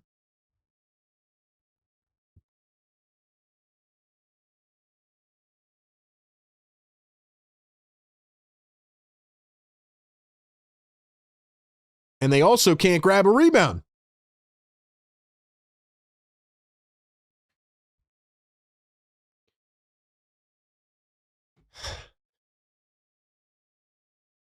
Guys, I'm going to lose it, bro. I really am. Now I'm getting back into my depressed state. Like, why did I even get my hopes up? $2 super chat, time to obligation. This game is Batman Family versus Arkham Asylum. $2 super chat, free holla. What type of package would Joel bring this offseason? I don't know, man. I don't know. I'm not in that headspace right now, man. I don't know. We're in a playoff series. Let's go. I'm disgusted, bro. I really am. If the Sixers go on to play the rest of the game like this, I mean, first off, you're almost in an insurmountable lead right now. It's 40-19. I blame the players because, well, actually, again, credit to the Celtics. See, I'm not a fair weather I'm going to give credit where it's due. The Celtics are playing phenomenal defense. They have like a fence going around the entire mid-range area, and the Sixers keep settling. The first couple possessions of the game, Joel Embiid was getting to the free throw line. I don't think the Sixers have gotten into the paint one time since then. But on top of that, the Sixers are back to game 1 defense where they overhelp everybody into the lane and they don't play any freaking defense on the perimeter. And part number 3, Nick Nurse, you're getting on my damn nerves, bro. Run a play. Now again, VJ Edgecombe missing 3s wide open. Oubre missing 3s. You got to hit shots. But there have not been a lot of clean looks at all. And it's really getting on my damn nerves. Edgecombe drives the lane. Drummond's back in now. 2 guys on him. Here's Grimes for 3, and he hits it. Drummond is hurt. He can't even run. All right, so Drummond's done. Timeout. Drummond is down, and I think he just pulled his hamstring.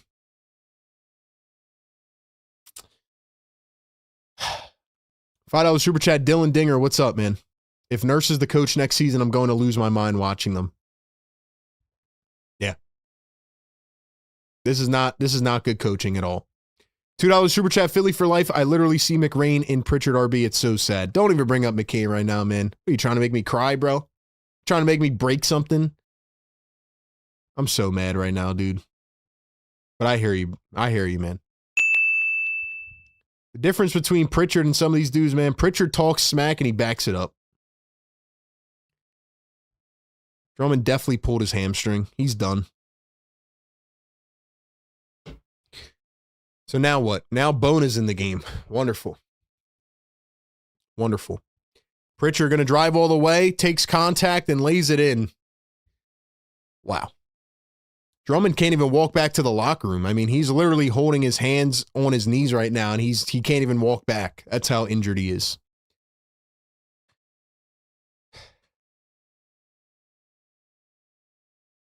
Grimes scanning, going to find Maxey up top. Maxey guarded by Derek White. Maxey working against White. Drives downhill. No look pass to Bona under the rim, and he walked out of bounds. Guys, just say you don't want to play, man. Put the backups in. Put the 3rd string in if you don't want to play. Holy hell, dude. $2 super chat, Alexis Fernandez. Thank you so much for the love. Appreciate that. Pritchard going to drive the lane, turns, spins under the rim, steps back, finds Derek White. Derek White going to spin, had it stolen by Grimes. 2-on-1 fast break. Grimes going all the way, slams it down at the rim $2 super chat, RDB, Celtics bench 25 points, Sixers bench 3 points. You can thank Peyton Pritchard for that. What does he have now? 18 already? Jesus, bro. Here's Pritchard for 3, misses it. Kata trying to get the board, smacks it away. That's the other crazy part. Joel Embiid literally drew 2 fouls on Kata in the first couple minutes. So the Celtics have been playing without their starting center. I mean, come on, bro. Sixers will not get in the paint. Now they're going to run a play for Quentin Grimes. Way too slow. Grimes around a screen, pulls up a 3, and misses it. Yeah, so this is, like I said, guys, this is what I was talking about before the series, where the Sixers are not as talented. The Sixers are not as talented. The Celtics have 10 guys that can shoot and can defend. Jaylen Brown, wide open 3, short. Grimes the rebound. Jaylen Brown almost stole the ball at half court. VJ to Maxey. Maxey's got 2 shot attempts in this game. How does Maxey have 2 shot attempts? Paul George against Derek White. Baseline, Jay misses it. How does Tyrese Maxey have 2 shot attempts? That is sacrilegious, man. That is a fireable offense. Let's go. How can you not get Here's a wide open 3 from Hauser. Misses it. Celtics get a rebound. Guys, this is embarrassing, man. I don't even want to watch anymore. Hauser hits a 3. Can we just give up? Can we just call mercy rule and just go to game 5? I mean, this is embarrassing, bro. This is like game 7 of 2023. That's what it is. This is game 7 of 23. Bonus slams it down.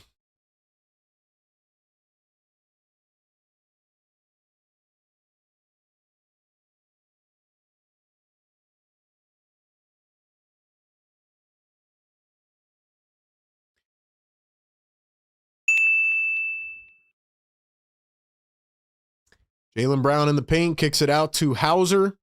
Hauser going to drive against Maxey, puts it up, and can't get it to go.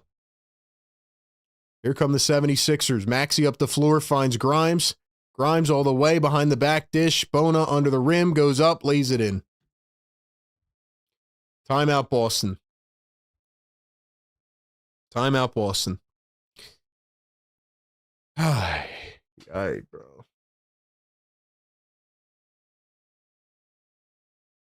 Yeah. Yeah. I don't know, man. I don't know. Unreal, bro. Unreal, bro.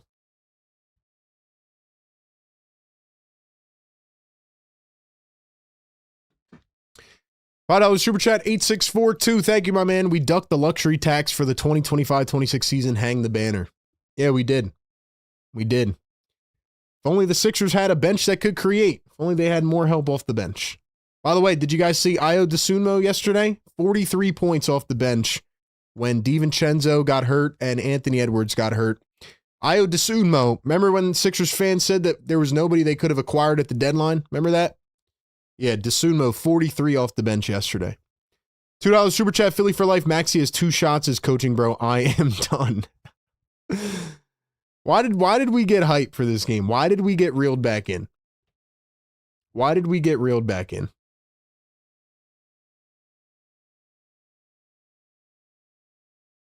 Why? 10-0 on the second chance points. I mean, come on. 8-0 on the offensive rebounds. 25-11 on rebounds. I mean, this is... I feel like I'm in a time warp and I'm back to 2023. I feel like this is game 7 of 2023. If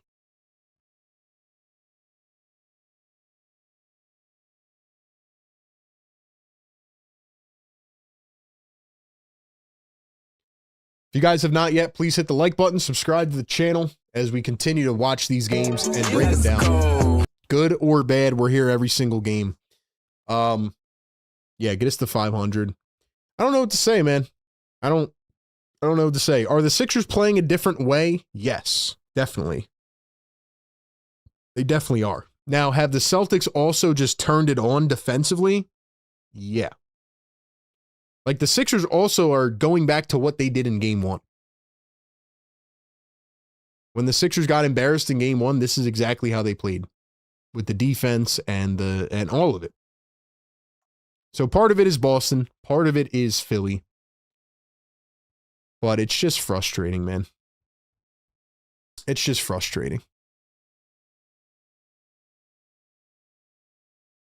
$2 super chat, Jonathan Block. More shooters equals more threats on offense. Simple. Exactly. The Sixers don't have enough shooting, consistent threats, or at least they don't have the style of play that Boston does. I mean, if we're being honest, this is how a lot of teams play now, you know? They have one anchor, but they have just a bunch of 3-and-D weapons. Let's go.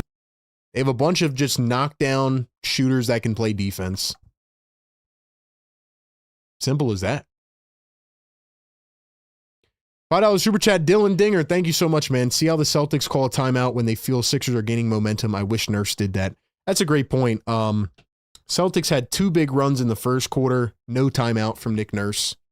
So, yeah, I agree with you on that, Dylan. That's a good point. Jason Tatum and Jaylen Brown. Here's a stat for you guys. 8 points combined from Tatum and Brown. The rest of the team has 37. You see what I'm saying? They're just so deep of a team. Like, just unreal. Tatum going to get called for the offensive foul. Thank you guys for all the love in the chat, man. Hit that thumbs up button. We got $5 super chat from Philly for Life. Thank you, my man. Appreciate you. See how we go on a mini run. Missoula calls a timeout right away. Same thing. Yeah, same thing Dylan said. Not only outplayed, but outcoached in the worst damn way right now. Do this team RB. Wow. Wow is right, Philly. Wow is right. Here's Kelly Oubre, drives the lane and gets fouled. Wow is right, Philly. The fact that this team ducked attacks again and did not add any help, it's so frustrating, man. It really is. It's just sad. It's really sad. And the unfortunate part is that people are going to blame this game on Joel Embiid. And they're going to be like, oh, you see, Joel ruined the team. I don't think Joel ruined the team tonight. I think the Sixers' lack of preparation and their lack of discipline is what ruined the team. I'm so tired of not only going through the same thing, but I just want to watch fun basketball. Even if they lose, like, I just want to watch a fun game.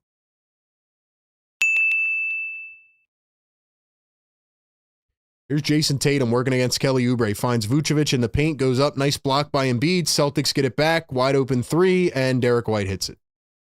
Can't rebound and can't defend. This is what we're left with.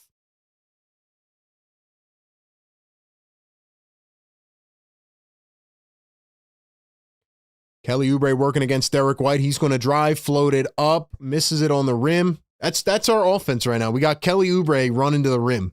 I mean, are we serious, Nurse? Are we serious, Nurse? That's our offense? We got Kelly Oubre driving to the rim? $2 super chat, Philly for Life. I'm beyond hot, RB. Can't even talk, fam. Shaking my damn head. I think you're summing it up perfectly, Philly. I think you're summing it up perfectly. I'm trying not to get mad. I'm just more numb than anything. It's how I felt after game 1. I feel numb. Just watch the way the Celtics run their offense, though. Jaylen Brown going to drive, step back, puts it up, and left it short. Sixers have it, down by 18 points. Here's Tyrese Maxey, going to find Embiid. Finds a give and go. Maxey, reverse layup, missed it, but he was fouled. That was probably the fastest play that I've seen from the Sixers offense all night.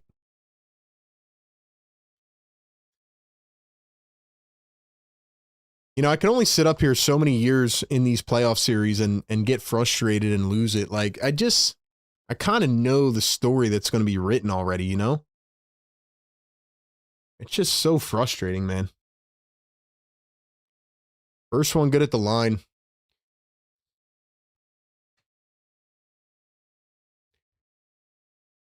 Guys, let me know in the chat right now, what is the one biggest thing that is frustrating you in this ball game? One thing more than anything else. If there's one thing that's like you're screaming at your TV right now or at me, I can't hear you, but what is the one thing that you're pissed off more about than anything else? Drop it in the chat.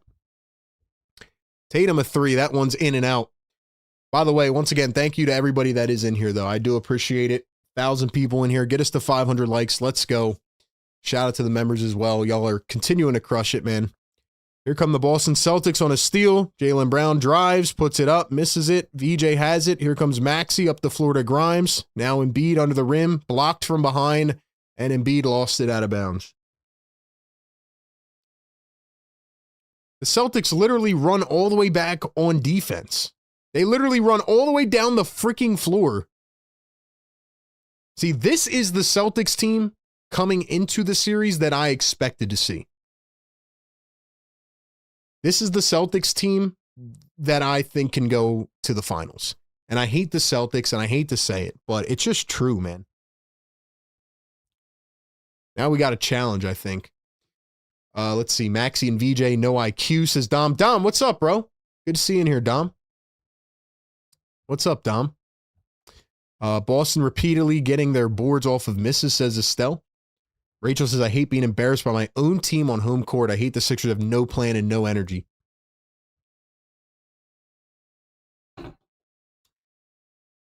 Oh, man. It's crazy, bro. Might be the worst challenge I've ever seen. I don't know why they're challenging that. I'm kind of like locked out right now. I'm zoned out. But I want to be locked in, man. And speaking of locked in, I got to let you guys know where you can get locked in and actually level up. I mean, speaking of getting schooled, perfect segue into this. Let's go. Shout out to our great partners of the show over at National University. If you want to get the best level of schooling, the way the Sixers are getting absolutely schooled in the classroom right now, you got to check out National University.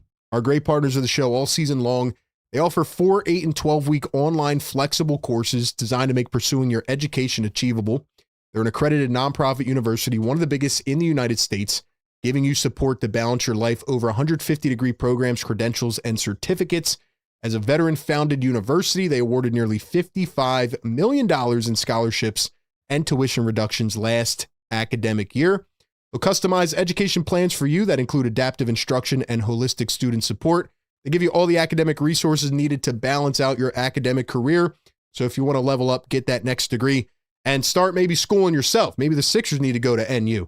Go ahead and click the link down below. Go to their website, nationaluniversity.com. Check out their newest scholarship offerings, including the Believe and Succeed Scholarship that'll grant you up to $6,000 annually on your next bachelor's or master's degree. Shout out to National University, proud partner of Philly Take with RB for the last 2 years. Of course, the call was not reversed. It was an easy to see challenge. Don't know why Nick Nurse even challenged that. Here's Luka Garza for 3, and it's money again. So, yeah, man, I mean, there's nothing right now. Absolutely nothing. Here's Joel Embiid. Joel against Maxey. Maxey against Derek White. Maxey around a screen. He gets bumped out of bounds. Going to be a foul on Garza. $5 super chat, Philly for life. Thank you so much, man. Lack of defense and hustle. We won games due to hustle, RB. Don't see the heart tonight, bro. Was never there tonight. It's hard to watch. Philly, man, I appreciate you, bro. Always keeping it real. And always keeping us locked in, bro. Philly, you're the man, bro. I appreciate you. 32-9 off the bench. Sixers are down 19 points. Here's Joel Embiid going to find Tyrese Maxey. Maxey around a screen. He's going to find Embiid, give and go again. So now the Sixers have resorted to give and goes. They've resorted to give and goes as their primary offense. Jason Tatum going to pass out of a wide open 3. Don't know why he did that. Tatum against Oubre had it poked away. So the Sixers have their starting 5 on the floor. And the Celtics are running with Luka Garza right now. Keep in mind, again, Keita had some foul trouble early. So it's Pritchard, Garza, Brown, White, and Tatum. Pritchard with 18 points off of the bench here in the first half. Here's Derek White. Why is 2 people helping, bro? Tatum a 3, it's short, and the Celtics get a rebound, but luckily they call a foul. Did y'all just see that possession? I don't know if you guys saw that. Dude. Paul George just ran off of his man to guard the three-point line. He just went like this to the three-point line. Paul George, what are you doing? We cannot play Nick Nurse Raptors defense. What are we doing? Like, come on. Paul George in the paint lays it up and in. That's the first time we got to the paint in a year. Get to the paint, man. Here's Tatum against Oubre. Steps back. Tatum out to Pritchard. Pritchard to Tatum. Tatum with the drop step. Drives against Embiid. Throws it away and a late foul. Actually, no, it went out of bounds. Tatum wanted a foul, didn't get it.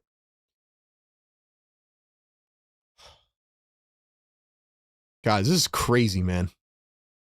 This is crazy. How many threes do the Celtics even have in this game right now? Here's Pritchard, a corner three. Misses that one. Maxey the rebound. Here come the 76ers up the floor. 1:20 to go in the first half. Maxey to Embiid. Drop step Embiid against Garza, and he's fouled. Well,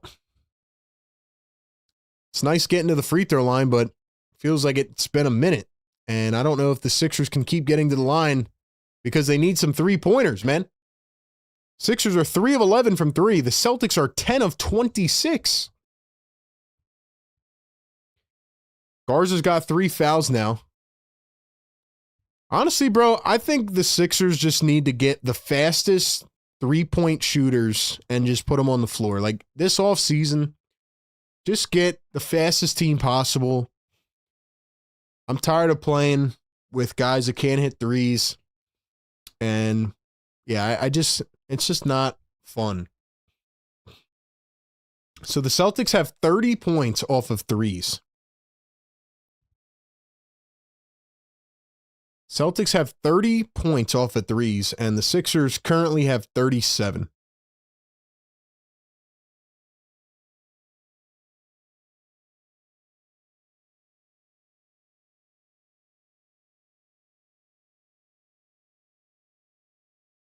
Joel Embiid, 3 of 9 from the field now. He missed the second free throw, so he went 1 of 2. Sixers down by 14 points now. See if they can actually get it down below 10. That would make me feel better. Celtics are in a bit of a lull. Jaylen Brown step back 3, and never mind. Never mind, my bad. My bad, guys. I'm just not even going to say it. I'm just going to call the game. What else am I supposed to say? Joel gets ran over by Jaylen Brown. It's going to be a foul. And the craziest part to me, bro, the craziest part is that Jason Tatum is 1 of 8 from the field. 0 of 5 from 3. Jaylen Brown is 2 of 7 from the field, and you're getting cooked.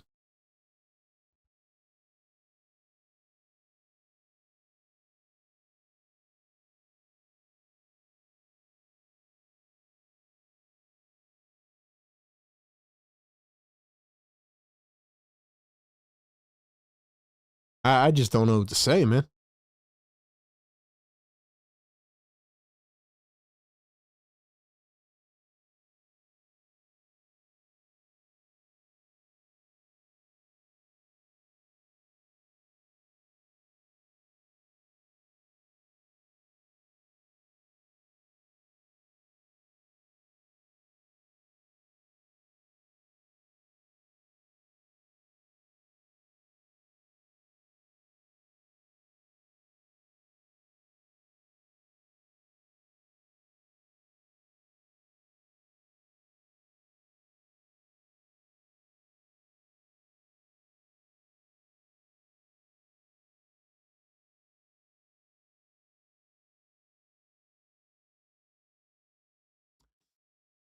Ay, man.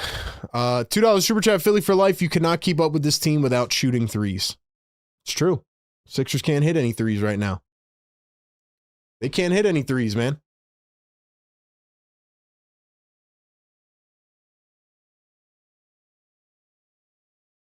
Rebounding's terrible, and the shooting is terrible.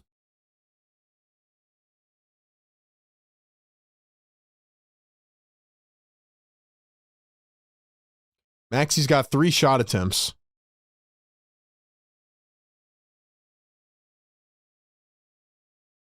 Jaylen Brown from 3. It's short. Sixers get it back.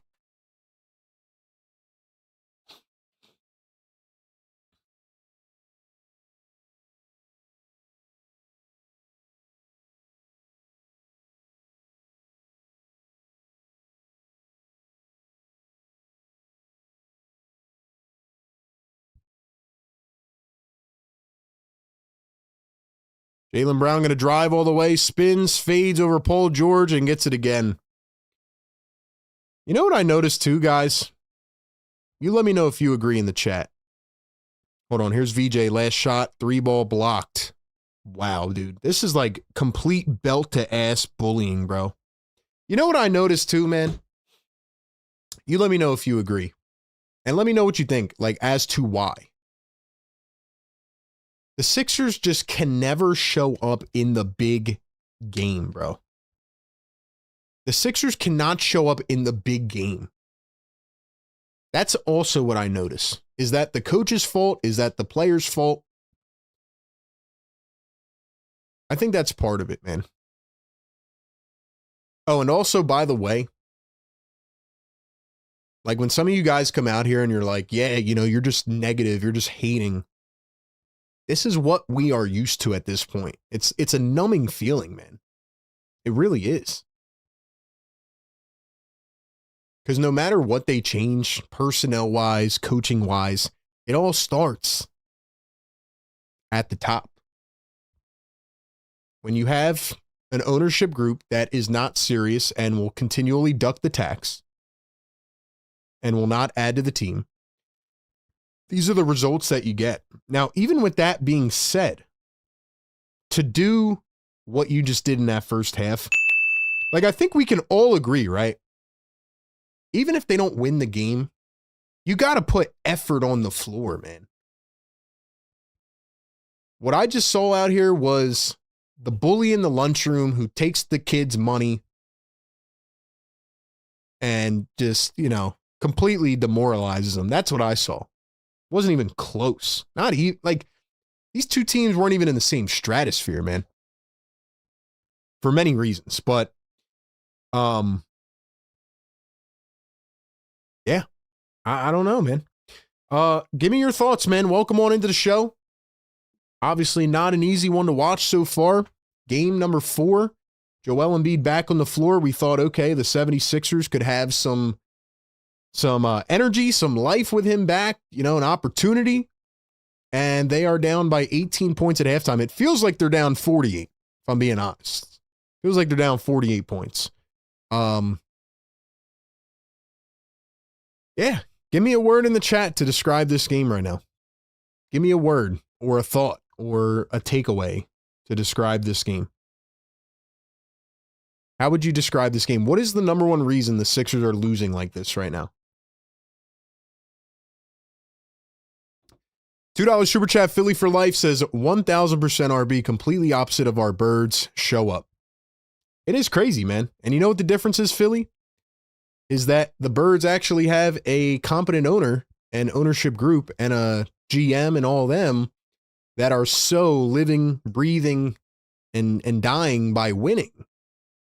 You know? They're living and dying by winning with the Philadelphia Eagles. You guys, like, if you go watch my Eagles coverage, sure the mods can throw the link in the chat. Like, it's usually 90% positive. And then I got to come watch this team and break them down, and it's like they just can't do anything right. They can't do anything right, man. And we're going to rant about it in the postgame if the game continues to go like this. Do the Sixers have any shot in this game? I mean, they got to do a complete 180 here in this game. I'm trying to think about a word to describe this game. I'm trying not to get myself in trouble up here.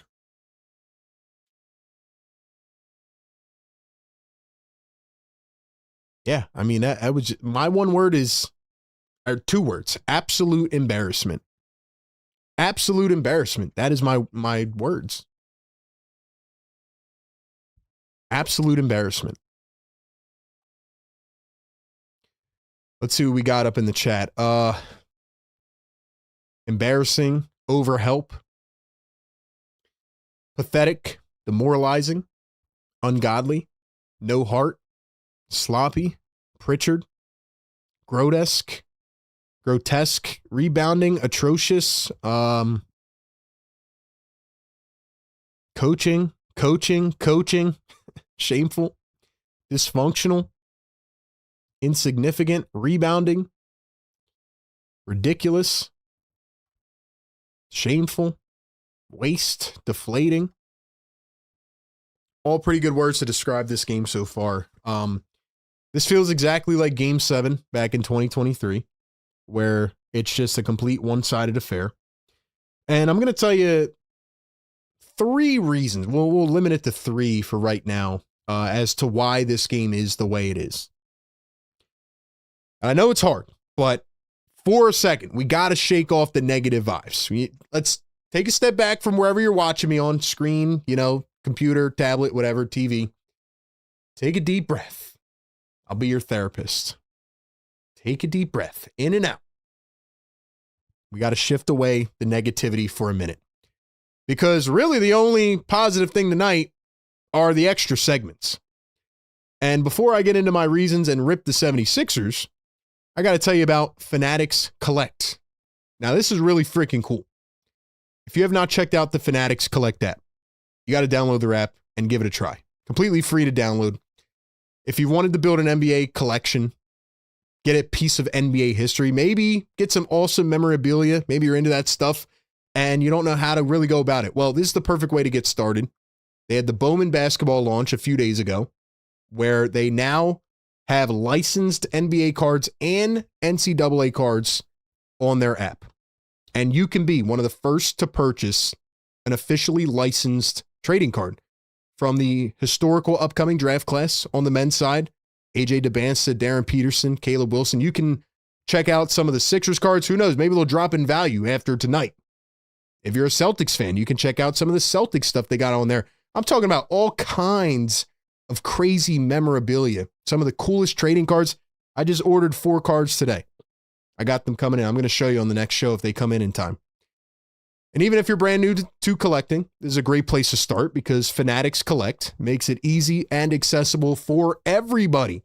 You're not just scrolling on random listings. You can jump right in on their app to a live show. They have live auctions. They have live people on the app that show you the cards. You can join breaks in real time, watch boxes get opened, and you can hit cards alongside the community as well. Let's go. So instead of just buying cards, you're actually part of the moment. Real-time pools, live chat. They even have NBA players on their app opening cards that you can join in and watch. Everybody's reacting in the live show. It's pretty cool, man. So definitely check out all the big hits and keep building your collection because Fanatics Collect has millions of listings across every sport, era, and budget. Like I said, I just got 4 cards myself today. Matter of fact, I'm going to tell you guys which cards I got today that are on the way currently. So I got where's it at? I got a Tyrese Maxey one. I got a rookie Joel Embiid mint card from 2014, a VJ one. And I got a AJ DeBansta mint card ahead of the upcoming NBA draft. So once again, you can check out all this stuff and more over on the Fanatics Collect app. Download their app. Check them out today, whether you're getting in early on the Bowman launch or the live breaks or just adding cards to your collection. This is where you want to be. Check out Fanatics Collect. Thank you to them for partnering with the show. There's Dylan Brooks and Gillespie opening stuff on their app. Speaking of which, it would be nice to have those guys on the floor right now, wouldn't it? It'd be nice to have a Dylan Brooks who's not going to settle and take any crap. It'd be nice to have a Dylan Brooks on the floor who's not going to settle, or a Colin Gillespie that can actually shoot.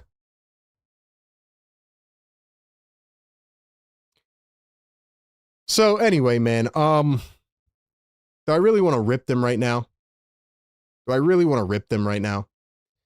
$5 super chat, Shizzo. Thank you, man. The style of play and consistently changing roles is what killed the team. They play 2 totally different styles and roles are constantly changing. Well, I mean, I think part of that can be true. But the Sixers are back to doing what they did in game one, which is not rebounding, not closing out on shooters, over helping. That's really the main thing. That's really the main thing. So that's what I'm seeing, man, to be honest with you. But I do think they're playing differently. But then again, Joel Embiid's the only guy really doing anything. 12 points for Joel. He's the leading scorer at halftime. $2 super chat. Bernard McCoy, Bede should have eased into the game the low post. Yeah, but I mean, he was getting physical from the rip. Joel was getting to the paint early in the first couple minutes. He got Keita in foul trouble, and then the Celtics really turned up the dial defensively, and the 76ers started to settle for mid-range and contested jumpers from beyond the arc. That's what happened. That's what happened. Simple as that. So,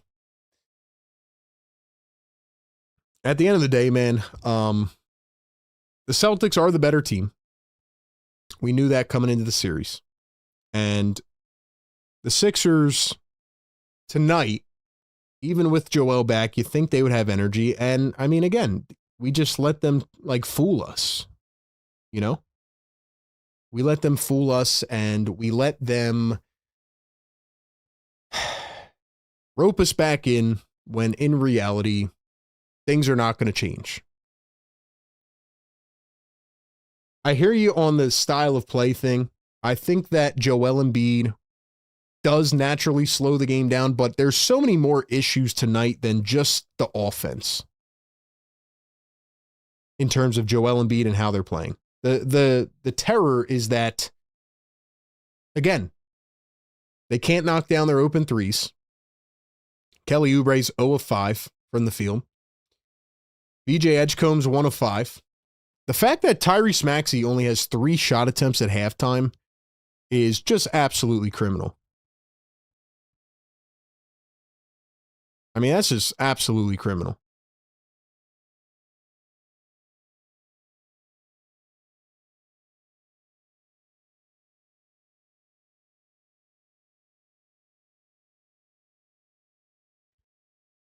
What else? Any other stats we want to point out? 30-16 in the rebounds, 13-0 second chance points.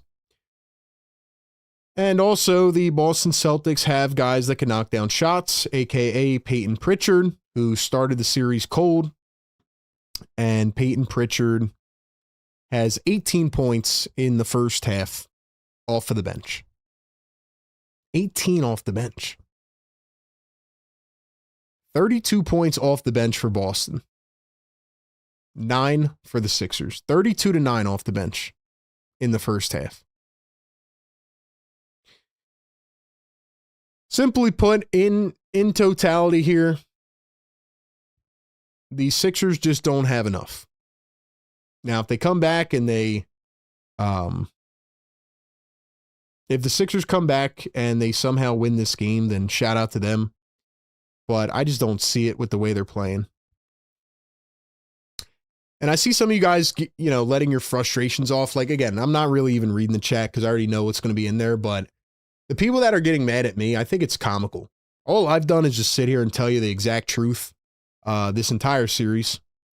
I did start to believe again tonight with Joel coming back. It felt like, it felt like, okay, we've seen Joel on the floor with this team at certain points this season, and they've played really good, but we should know that no matter what,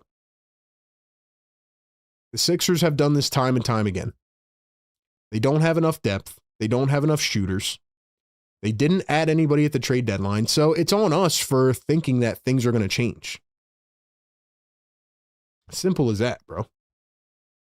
And I think the craziest thing to wrap up this halftime live show, Jason Tatum is 1 of 8 from the field, 0 of 5 from 3. Jaylen Brown is 3 of 9 from the field and 2 of 5 from 3. And yet the Celtics are up by 18 points. You know what that means? That the Celtics are a deep team and the Sixers are not. Simple as that. That is what is happening. That is why. Simple as that, bro. So hopefully that makes sense, guys. I hate to sit here and just, I'm not just going to keep saying the same things. We'll talk about it in the post-game show. But we do this every game, win or lose, and just keep on breaking it down, man. That's how it goes. Second half should be coming up here in just a moment, so see what happens.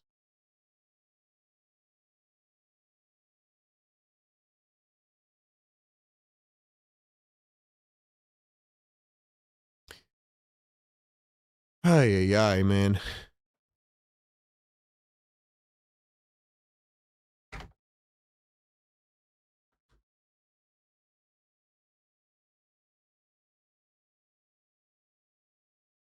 $2 super chat, Philly for life. How can y'all be mad at RB, be mad at ownership? It's because, I'm not even going to get into it, bro. But you know why. You know why. But you're right, bro. Be mad at the people that are responsible for this.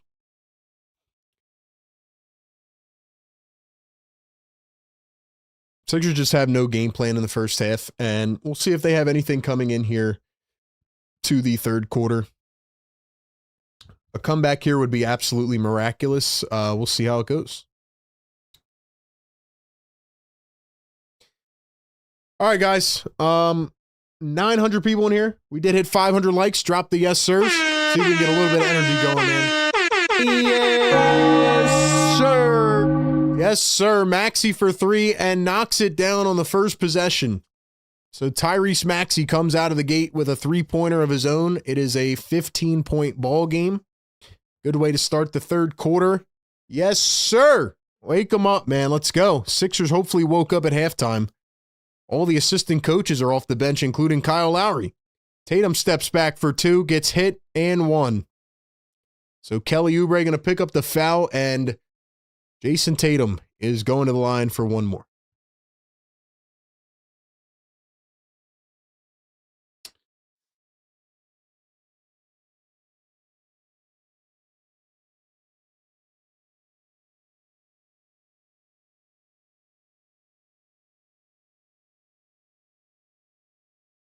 Tatum going to knock it down at the line. It is a 3-point play.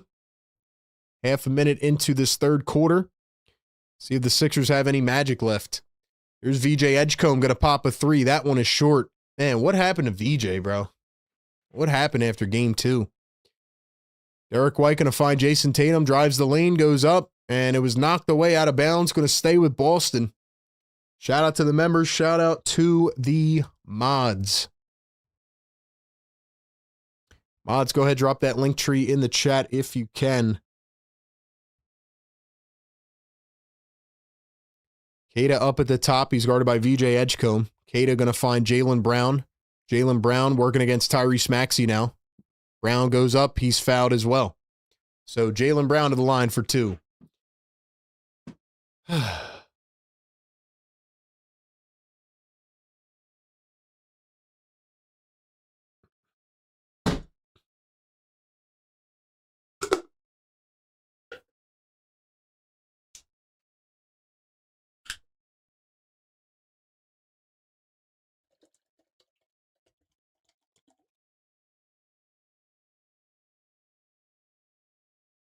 Tyrese Maxey's over here ripping into the referee. I don't care about ripping into the refs, bro. I don't want to hear it. Let's just play our game.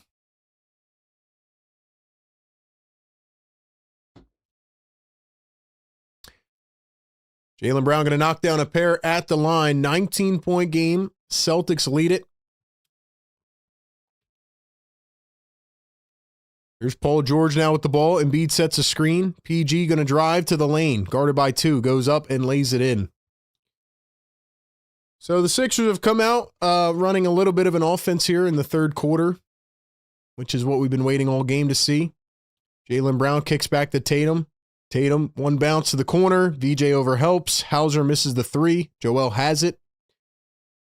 And he was fouled by Kata. So Kata is playing absolutely terrible this entire series. Kata's got 3 personals now in 8 minutes. I mean, the Sixers got lucky on that possession. They overhelped again, VJ did. And Celtics, knocked down a 3. There's Maxey at the top coming around a screen. He's going to pull up for 3. That one is off the mark. Celtics have it. Here come the Boston Celtics. Tatum down the floor. Tatum going to one bounce out to Jaylen Brown. Jaylen Brown for 3 and hits.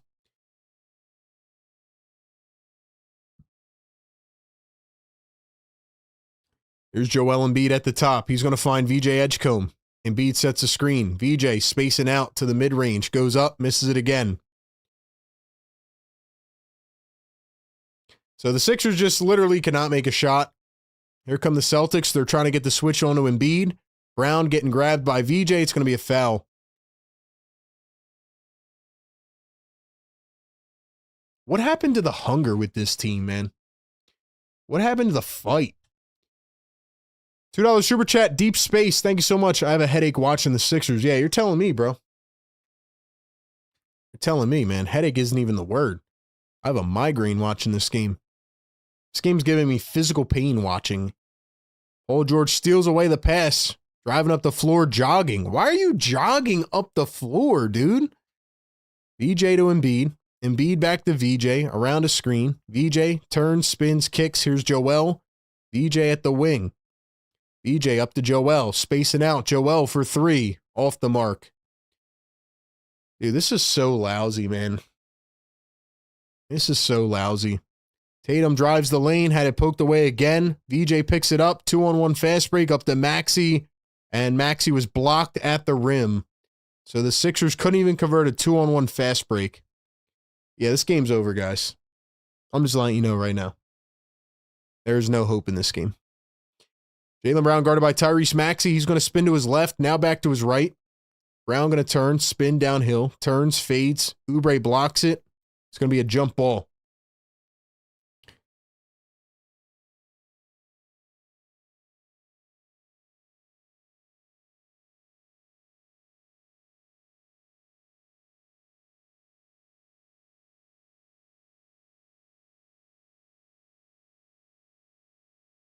Like I said, I do think the Joel Embiid thing, I do think it's a valid point. Like, I do think they're trying to adjust to playing with Joel, which, that is the consequence of having your main max guy in and out of the lineup. But beyond that, there's so much more to be said about just the fundamentals tonight and the energy too. Like, where's the fight at, dude? Where is it? Maxey drives the lane, throws it up in nobody. He's whining for a foul. Get up. You guys have balls to be whining about foul calls. Here's Jaylen Brown wide open. Maxey, nice block down the other end. Oubre just checked Sam Hauser. Let's go. Maxey's back talking to the ref now. You guys have balls, man, to be whining to the referees down 40. They're down 20, but it feels like they're down 40.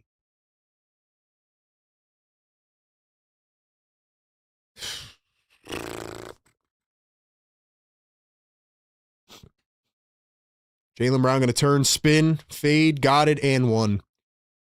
Paul George, you can go too, man. You can pack your bags after this game.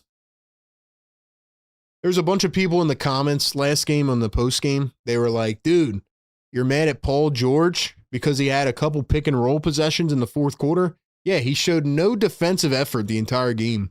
And once again, he's showing 0 defensive effort in this game. So he can turn it on in the fourth and give us a nice 10-point stretch. I don't care, man. I don't see the hunger in his eyes, man. When Paul George came back from that suspension, he had something to prove. Right now, he looks like he doesn't care. I mean, Paul George, like the effort right now. Come on, man. Joel pulls it up, misses it. 23-point lead for Boston. And Nick Nurse is just watching this crap happen. No timeouts, nothing. Absolutely nothing. Derek White at the top coming around a screen. Jason Tatum wide open. So y'all are just going to do this all game, bro, because now I'm about to crash out. I got a real question, man. And I'm talking to the entire Sixers team, bro. Are you guys stupid? Do you lack knowledge? Because you guys have played a lot more basketball than any of us have. You did a double film session yesterday. What do you do in a double film session when you have the same issue the entire season? Do you understand what I'm saying, guys? Tell me if I'm crazy. You have the same issue the entire season. So you watch film. Do you watch the plays where you have the breakdown on defense? I feel like I'm going bonkers, bro. We're not talking about a talent thing. We're talking about a technique thing. We're talking about a technique thing. If you go to school every day and the bully punches you in the face every day, well, guess what? One day it's going to click in your damn brain and you're going to put a guard up and you're going to take him out, sweep him by the feet. You get what I'm saying? You picking up what I'm putting down here? Or do you just not care? That's what I'm trying to figure out.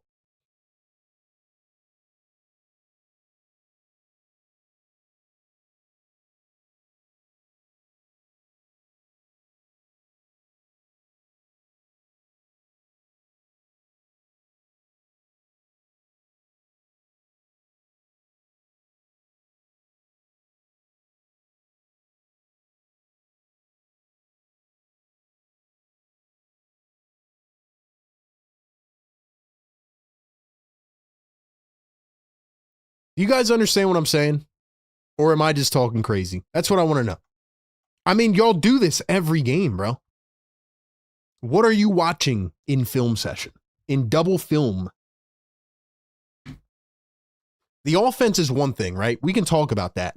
But on defense, y'all have done this all year long. $5 super chat, corporate Brian Pumper. What's up, B Pump? B Pumper reiterates the game was lost on draft night. You dudes drafted a small guard who can't hold any of the J's. It's not, I mean, listen, man, that's one thing. I mean, come on, bro. They're not playing defense. They also don't rebound. Is Ace Bailey going to lock down Jaylen Brown? Probably not in this defense. Is he going to grab 12 rebounds? Probably not. $5 super chat, S-Box. I think the team wasn't ready for Embiid to be back, had no time to adjust the game plan to compensate. So now the lean on Embiid's strategy is failing. I hear you. I think it's a valid point, S. I think it's a valid point, but I would add that there's a lot else that they're not doing tonight, including energy. That's just one off the bat. But there's a lot else that they're not doing tonight beyond the way they're playing offense. Does that make sense? They have no hunger in their eyes. That's the main thing. So, Philly for life, $5 super chat. PG played like trash except one game this series. Don't want to hear it from these fair weather fans right now, RB. I can't do it, man. I can't do it. There's not just one thing to blame. It's just Paul George has no energy tonight.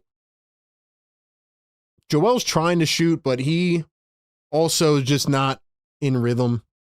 And we don't have time to waste here, man. Maxey going to miss a layup. Maxey's energy's been terrible tonight. He has 8 shot attempts.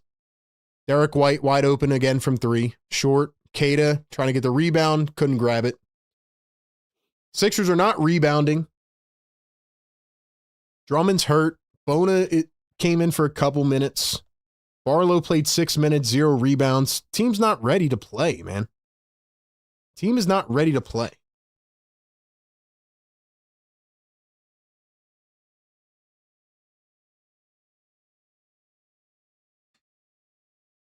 Now they're going to challenge this as well.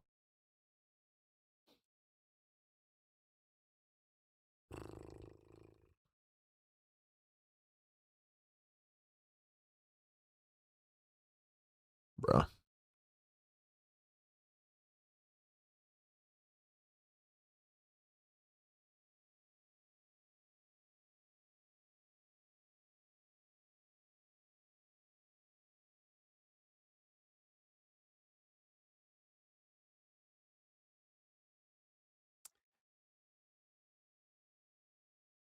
I should have just stuck with the mentality that I came into the series with, which was, we're going to get blasted anyway. Let's just have fun. Like, I didn't feel any pressure coming into the series. Like, I was just like, we'll see what happens. But see, again, that has been the lifeline, the identity of the Sixers all season long, bro.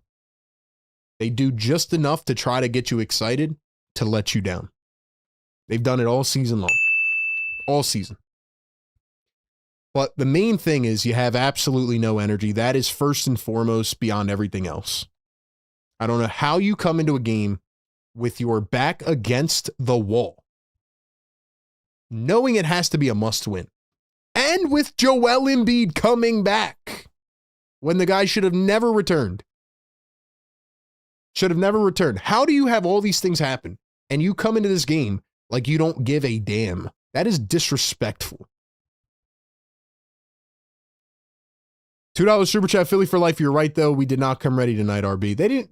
They woke up this morning not ready to play this game, Philly. They woke up this morning not ready to play this game. Simple as that, bro. I'm tired of it happening in every big game, man. I'm going to be honest with you guys right now, and this might sound crazy. But I would put in the backups right now. I really would. The starters do not deserve to be in right now. Oh, and another thing that I pointed out last game. I said game 3 had to be the one to steal. And then everybody came in the comments, dude, you're just hating, man. You're just hating. Like respect the effort level, bro. We should be happy that they tried hard. This is the playoffs, man. I'm not here for moral victories. I'm not here for pats on the back, man. I want to win, bro. I want to see the Sixers win.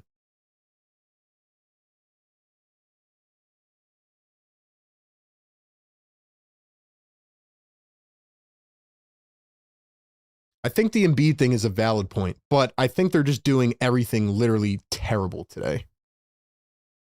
Everything is literally terrible today. $2 Super Chat, AP says funny. I say the same thing about the Knicks. Yeah.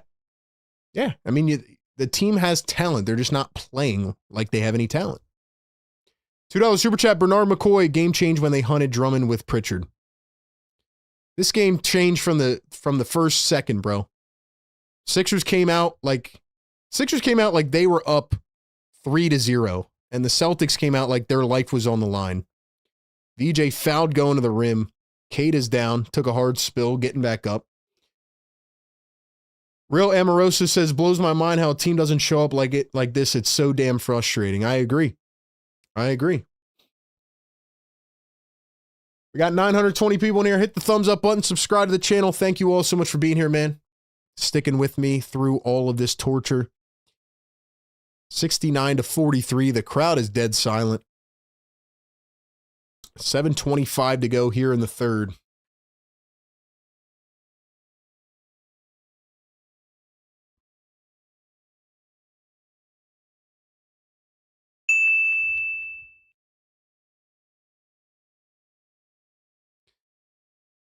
Second one's going to be good. VJ a pair at the line. 7:15 to go here in the third. Derek White going to find Jason Tatum. Tatum guarded by PG. Tatum going to turn with the left. Now he drives, half spin, goes up, and he knocks it down.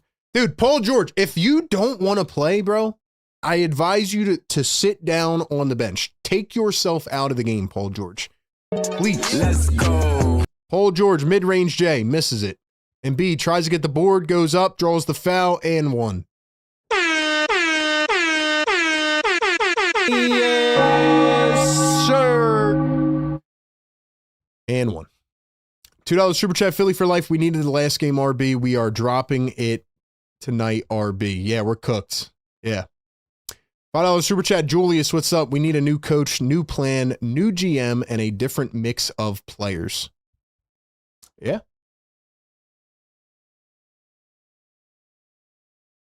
I can't really put my finger on it, bro.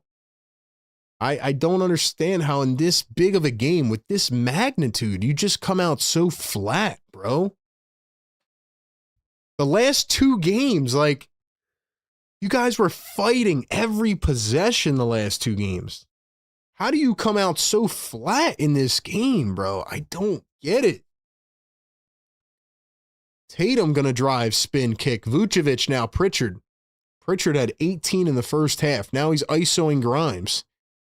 Pritchard going to turn, spin, and fade, and he can't get the bounce. Embiid has it. Paul George up the floor, iso, drive, spins, lost it. Maxey falls out of bounds, and they turn it over again. You guys are playing like the bad news Bears right here. Wide open three. Tatum passes it up. Now Derek White back to Tatum. Look, here comes the overhelp, guys. Watch. Ready? Tatum going to take the screen from Vucevic. Tatum against PG. He's going to fade away from three. Airballs it. So they didn't do it that time. How come Paul George looks so nonchalant right now? Paul George does not look like he wants to play. Maxey around a screen from three and hits. The Sixers have hit 50 points, guys. We got 50. Oh, man. Tatum, wide open. Now Maxey closes out. Tatum bullies him to the paint and fouled. We got 50, baby. 50.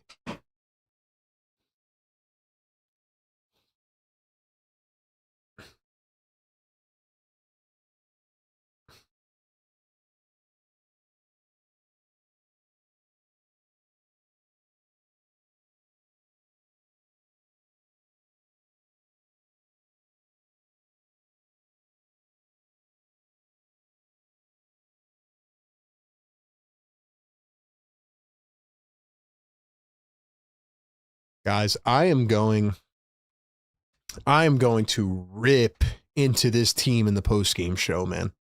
I am going to rip into them. I'm trying not to right now. It's taking every fiber in my being. I want to save my voice for the post-game show, but I'm just numb right now, man. I really am.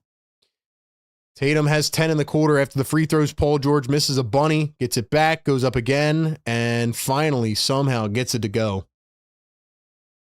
Let's go. Jaylen Brown guarded by VJ Edgecombe. Brown up to Pritchard, now Tatum. Sixers down by 20. Here's the Celtics. Jaylen Brown inside. Paul George, nice jump. Nice jump, Paul George. I've had enough of Paul George, man. I really have. I'm sorry. You got to go. Joel, going to find Grimes. Grimes behind the back pass. Joel, wide open three, and hits.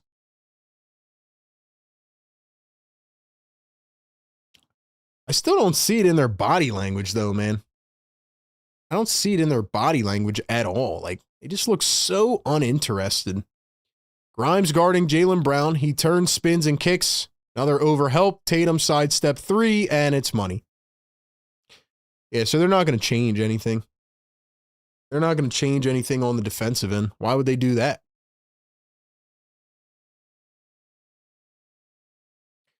Here's Quentin Grimes going to find Joel Embiid. Embiid at the top. Fakes the pass. Joel trying to ISO. Pulls it up mid-range and hits it. $5 Super Chat, Philly for life. Got to be the leaders to come out looking like this. I don't know, man. Never get up for the big ones. I don't know what to do at this point. Owner ain't going nowhere. We're stuck in this freaking purgatory, man. Wide open three from Pritchard, and there it is again. Dude, I feel like I'm watching a broken record right now, and I feel like I'm, like, being tortured right now. I just don't know what to do, man. Grimes throws it away. Stolen by the Celtics. Sixers get it back. Maxey over to the corner. Paul George for three, and he answers. Crowd ain't even cheering anymore, man. Crowd is not cheering, man. But Philly, you're right, brother. They come out in the big games and they do this, man. All the time. Tatum gets the switch on Embiid. Double team Tatum. There we go. Wide open three from Pritchard. Right on the money, man. Maxey hits the ground like a dead body. Let's just keep leaving him wide open, bro. Let's just keep doing it. And you know what Nick Nurse is going to say? Yeah, we watched a double film session. Looking to make some adjustments. Maxey going to find Joel Embiid. Joel wide open a three, and he answers. Now we're just trying to stay par with the Celtics, but I mean, dear Lord, bro.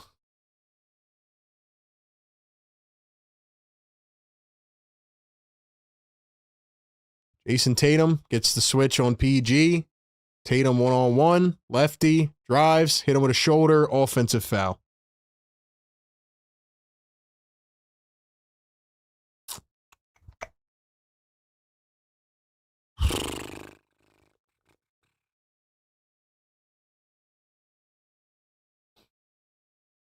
$2 super chat, Philly for life. JoJo low-key is the only dude who came to play as usual. It really is crazy, man. It's like Joel came through, and then the rest of the team was like, nah, I'm good. I'm good. Peace. We're good. That's literally what happened.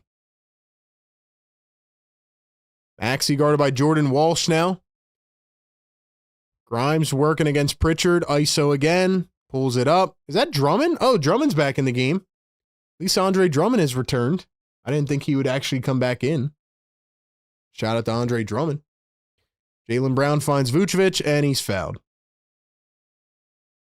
So we got Drummond playing on one hamstring. Paul George playing on podcast P level. Quentin Grimes on isolation takeover. And, yeah. That's where the Sixers are at right now. I've just become numb to this, man. I've become absolutely numb. First one go to the line for Jaylen Brown.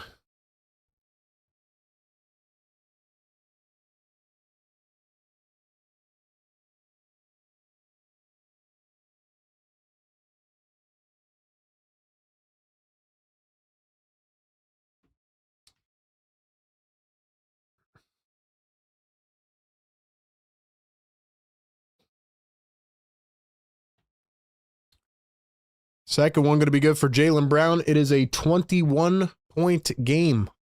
Sorry, 23-point game.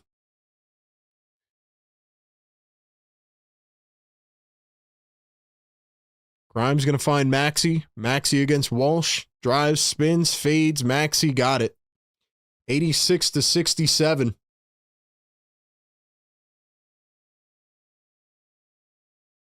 Here's Jaylen Brown, crossover drive against Drummond, gets the foul. The Celtics are doing whatever they want to do in this game. Simple as that. Simple as that, bro. They're doing whatever they want.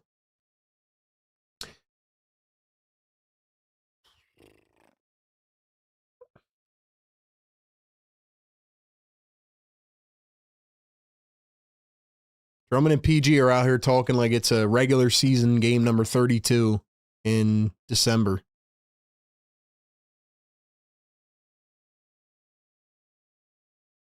I just want to know why they don't have any energy.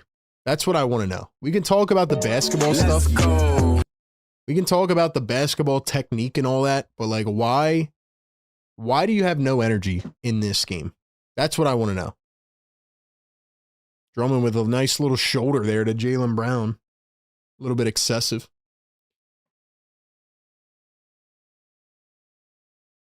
They're going to review this. $5 super chat AP.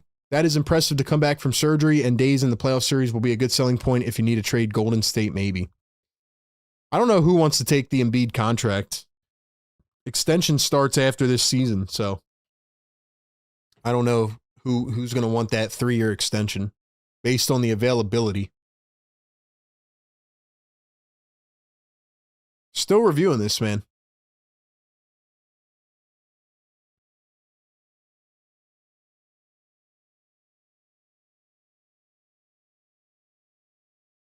You got a flagrant one for that? Drummond got a flagrant one for that. Are you for real, bro? I'm not even going to get into the referee stuff. I don't care. Wow. Wow.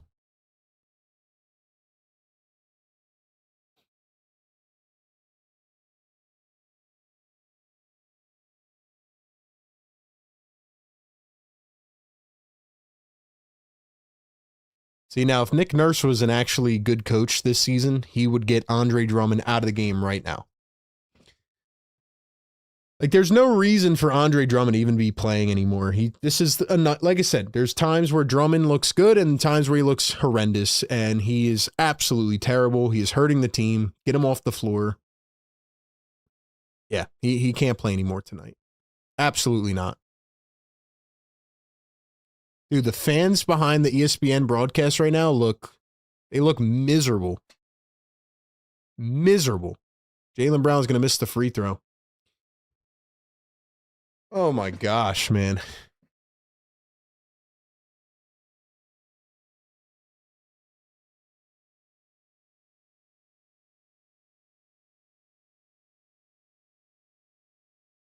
Nurse, why are you yelling at the referee?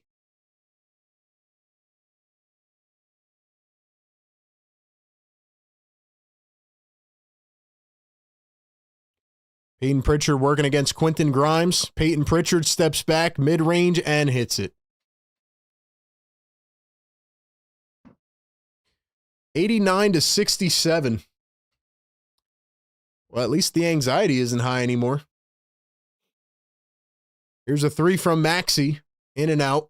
Celtics have it. Shireman's back in the game. Walsh is back in. Garza's in. Jaylen Brown one-on-one, steps back, hits Grimes in the face, and it's an offensive foul.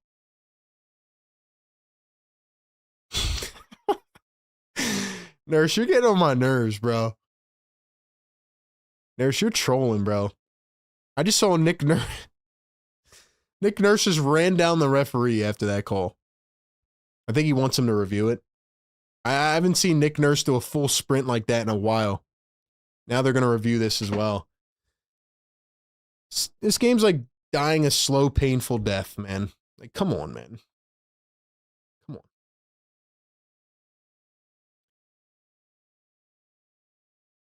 Well, while we go back to another freaking review, man, and Nurse acts like he's drawing up a play. One more quick shout out to Fanatics Collect. Once again, download their app. Click the link down in the description. Start building your collection today. Check out some of the newest cards that they have offering over there. Check out one of their live auctions. Hop in when some of their NBA players are on the app and get in on all the live breaks. Get all of the new Bowman cards as well. Shout out to Fanatics Collect for partnering with the show. Get some cool memorabilia. Not from this game, though. Not from this game going on, but you know what I mean.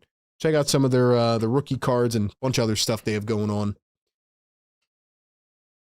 There's Kyle Lowry. Let's get Kyle in the game, man. Let's get Kyle in the game. Let's do it, man. Why not? That would be the ultimate Nurse move right now. Maxey threw a double team and he's fouled. Let's go. Bring him in the ball game, man.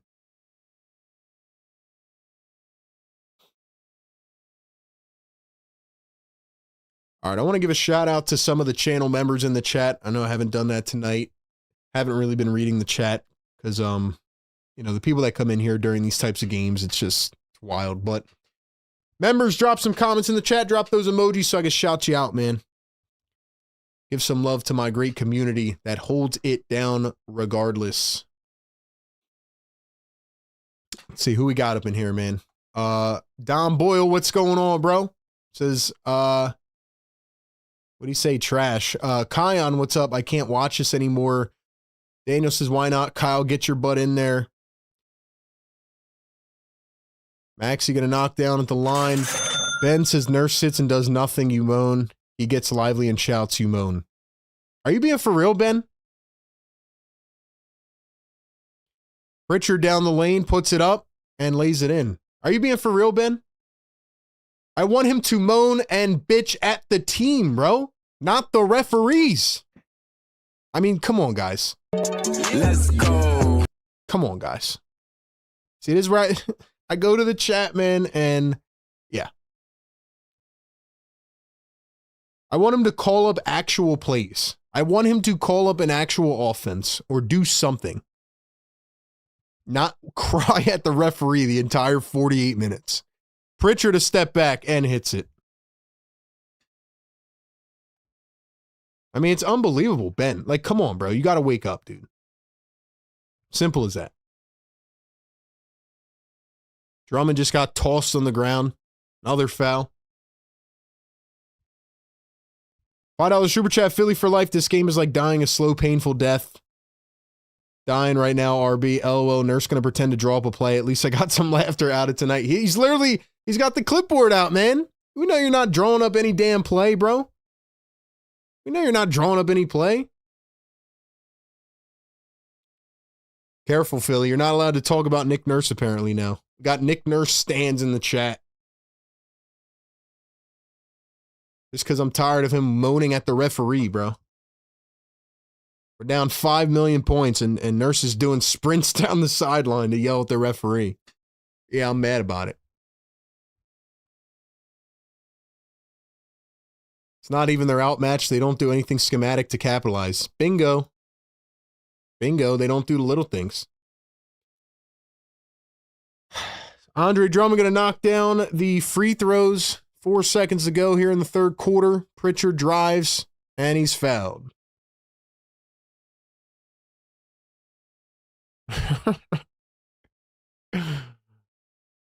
Oh, man.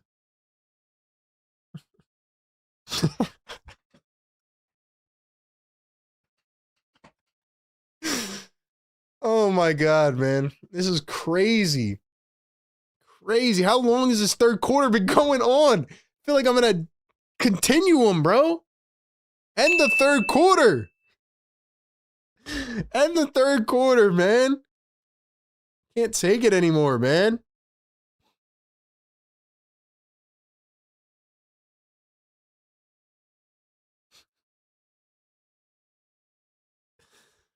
We got 0.9 on the freaking clock. Pritchard knocks down the free throws. Maxey full court heave. Short.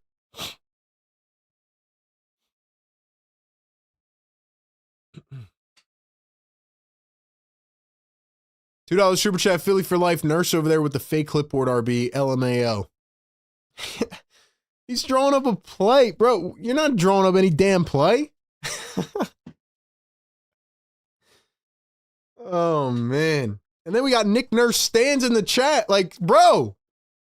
But again, I can't listen to it. I can't entertain it. It's the same people after game one that are like, dude, you have no faith with the team, man. You gave up on them. No, I'm telling you exactly what's going to happen, man. And yes, I did have blind hope again tonight. I did. That's on me. I was actually excited. I thought the players would be hyped up, and they've come out in this game like they don't care. And it's what they always do. It's what they always do, man. I'm pissed off about it. But it's more like it's like evil at this point.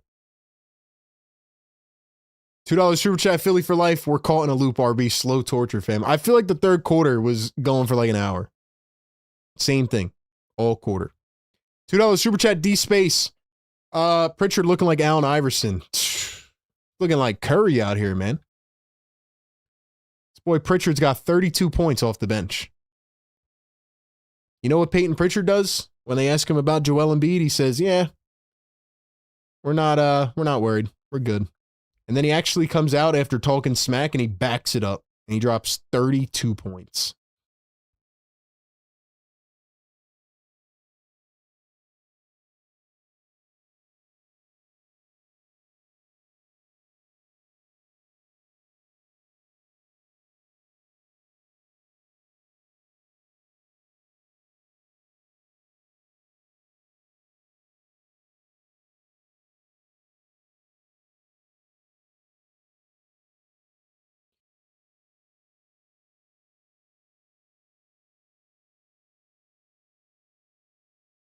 You know what's crazy, man? Is like, you know that saying where it's like, your gut instinct is usually right, like most of the time? It's actually a fact too, man. I said at the trade deadline that the 76ers were not going to do anything this season because they literally did not prioritize it. And I was right. I should have just stuck with my gut. And I mostly did. But then again, the Sixers toyed with us. I just find it comical that the 76ers did not add one player at the trade deadline. And you got dudes like Ayo Dosunmu out here dropping 43 off the bench. And the Sixers added Cameron Payne in the buyout market. And Cameron Payne isn't even on the team anymore. And not only did you not add anybody, you got rid of somebody. As if you can afford to do that. I just find it crazy. Find it absolutely mind-boggling. But I shouldn't. I really shouldn't. Yes, sir.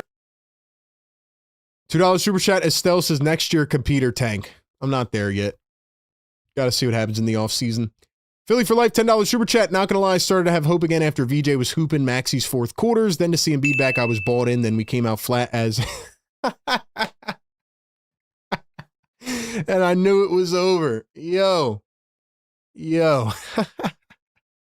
Tatum a 3. It's good. Yo. Came out flat. You're right, bro. You're right. I was buying back in too, man. I had hope tonight. I did. It's my fault. It's my fault. What we need to start doing, guys and girls, is we need to think about what is the logical thing to do and then realize that the Sixers will do the illogical thing. All signs point, and by the way, Hauser just hip checked Embiid. That was dirty, but we'll let that go. The logical thing would be to come out tonight with your butt on fire and like really even up this series, but the Sixers just do the illogical thing. Let's go. Joel guarded by Peyton Pritchard. He's going to back him down. Find Grimes in the corner for 3. Grimes airballs it. I mean, we're airballing threes, man. We're airballing threes right now. Are we serious? Are we being for real? Tatum going to drive. Find Keita under the rim. Keita goes up and lays it in. So now the Sixers have given up. $2 super chat. Show Deuce says, how much is Pritchard making? That's a great question. Let's go. He was drafted back in the, was it 2020 draft? Oubre blocked. Dude, the Celtics are just turning up right now. Let's see how much Peyton Pritchard actually does make. I know he signed an extension.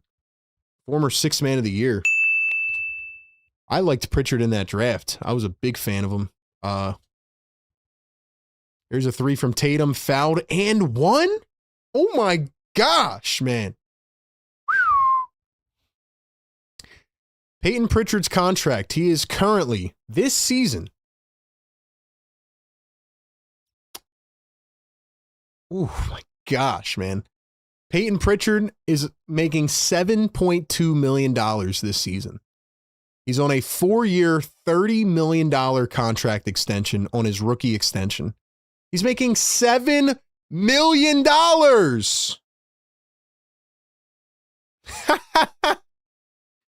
Paul George is making 53. Yo. Joel drives the lane. Misses a layup. VJ taps it in. Pritchard's making $7 million.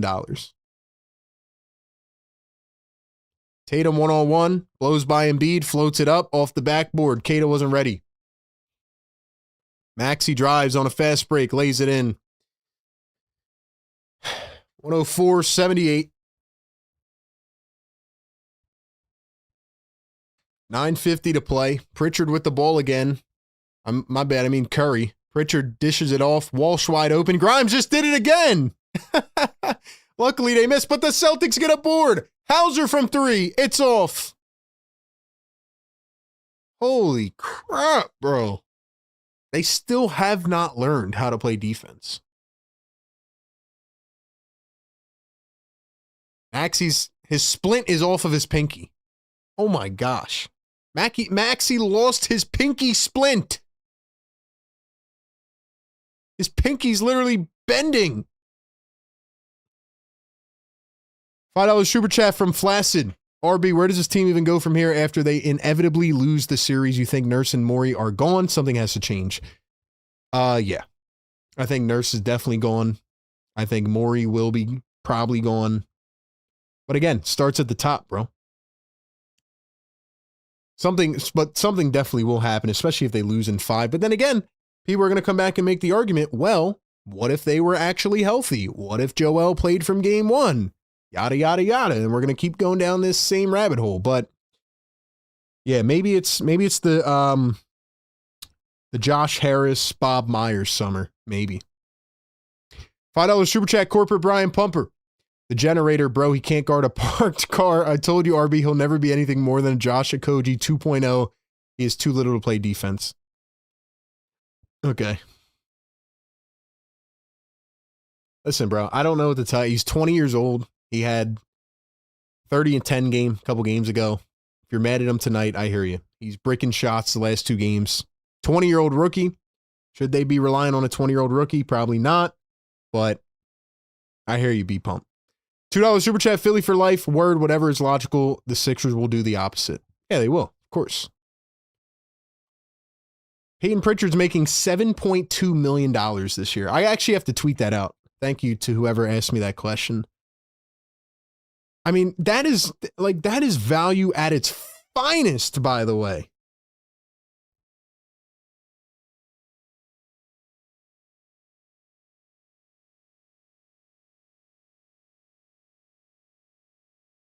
I mean, come on, bro.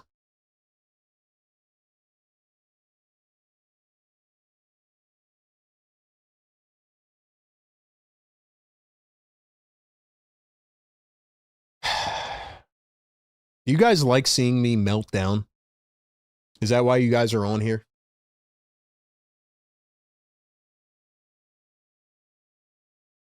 We still got over 900 people in the chat. Y'all are incredible, man. If you are still in here, man, hit the like button, bro.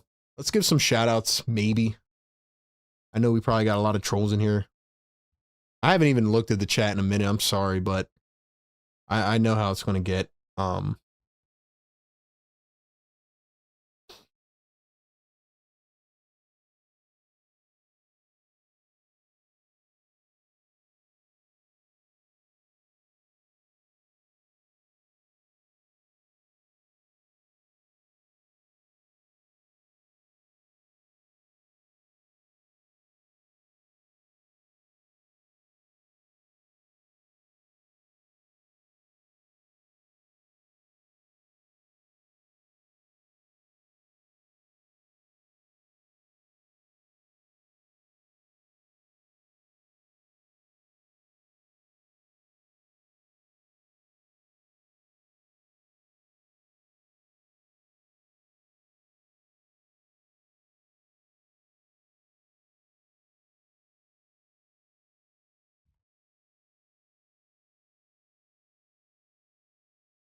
So Maxie's got his pinky back in place. Joel for 3, short again.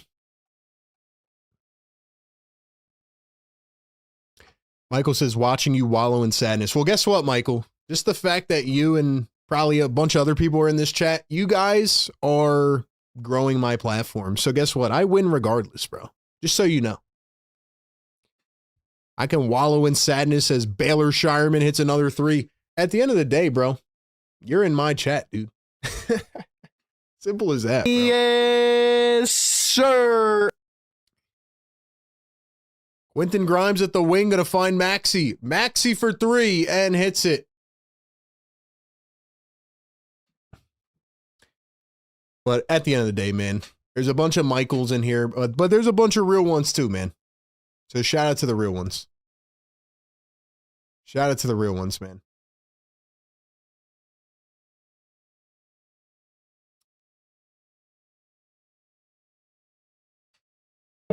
Let's go.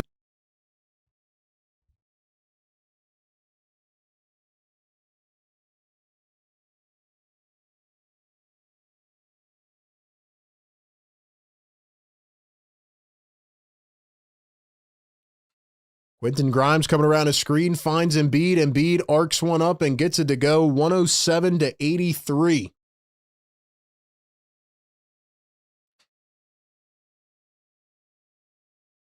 Pritchard at the top, coming around his screen. Pritchard one-on-one against Grimes, finds Queta. Queta back to Pritchard. Pritchard dribbling downhill, under the rim. Pritchard takes it back. Pritchard a three, airballs it. Queta gets the board, and he's fouled by Grimes. $10 super chat from Bill. Celtics fan here. Nice to see you, RB. To be honest, I was scared when Embiid was starting. For some reason, the Celtics can withstand the big fella. JT was mid today. Wow, look at that. An actual Celtics fan. Actual cool Celtics fan. What's up, Bill? Thank you, my man. Appreciate you. I also bought back into the fake hype as well, and I thought the Sixers would come out hungry, Bill, but they did not.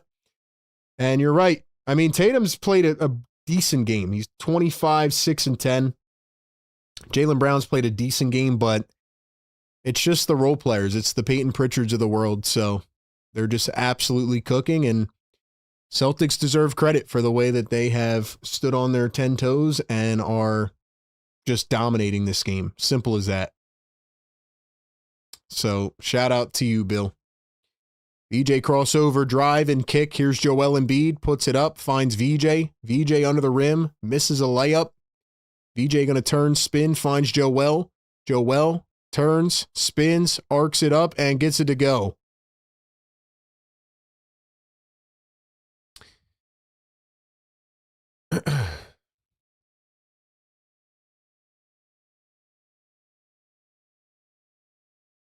Here's Jason Tatum getting trapped, going to find Derek White. 8 on the shot clock. Derek White, wide open 3, and hits. $5 super chat, Philly for life. Brad Stevens is a Howie level GM. Best thing they did was promote him to GM and let Zula coach. Great organization top to bottom. We sadly are toxic. You know what? It's a great point, man. It's a great point, bro. 100%. 3-ball missed by Maxey. You're right, Philly. Brad Stevens has done one heck of a job as a GM. It's crazy because he was a good coach, but he's an even better GM. Even better at what he does now. Pritchard going to pull up a deep 3, and it's short. You know what's crazy, Philly, is that they also traded Drew Holiday. They traded, as Grimes goes to the rim, lays it in. They traded Drew Holiday. They let Horford walk. They traded Simons. They traded Porzingis. They did all that, and yet they still got better. That's Howie level stuff right there. Queta at the top. One bounces it. Pritchard into the paint. Pritchard turns, spins, and kicks. Here's Tatum. Another deep 3, and hits it again. $5 super chat. Saban says the bare minimum we expected was them to fight, and they couldn't do it. Why do we care more than the players? That's a fact. That is an absolute fact, Saban. You're 100% on the money. That's really my biggest takeaway from tonight. Joel misses another 3. That's an absolute fact, though, Saban. 100%. Tatum turning and spinning against VJ. Tatum drives, and he's fouled. Even if they did not play well tonight, even if the shots didn't fall or whatever else, why did they have zero energy from the opening tip-off? Same thing happened back in 2023.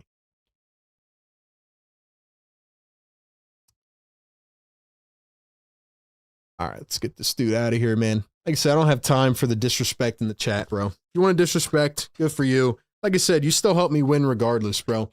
We got the best community in the world right here, and the diehards show up every game as they have, and they will continue to do so. And we will be streaming the rest of the playoffs as well. So, like I said, man, if you enjoy the content and the live energy, keep tapping in.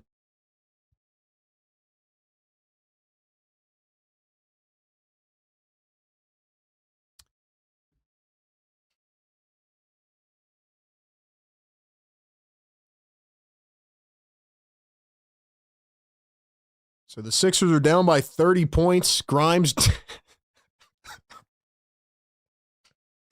Quentin Grimes just threw down a one-handed dunk and then he fell. He fell on his back. Come on, Grimes. Come on, man. Come on, man.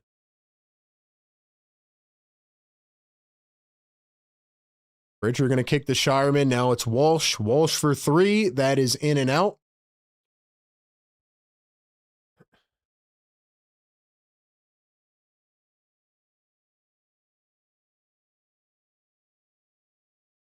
Dom says, this is tough to keep up with all the trolls.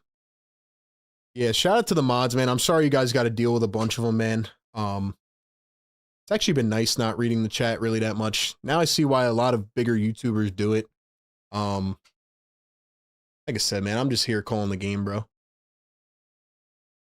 That's the hardest thing about what I do up here is like, I'm giving you the analysis. I'm the analyst, but I'm also the fan as well.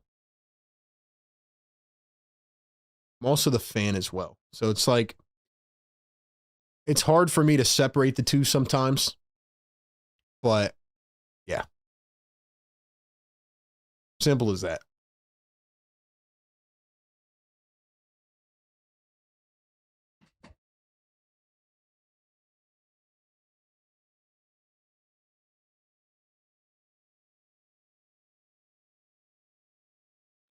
Grimes going to knock down the free throw. Good part is that we get to do the post-game show where I get to finally give all my rants off, which I've been waiting to do. Shout out to Dom in the chat. I appreciate all the members and the mods, man. You guys are holding it down.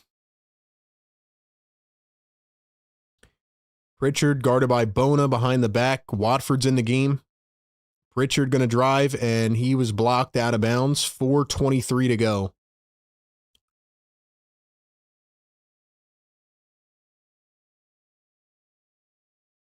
So the Sixers have put in the reserves, and they are waving the white flag.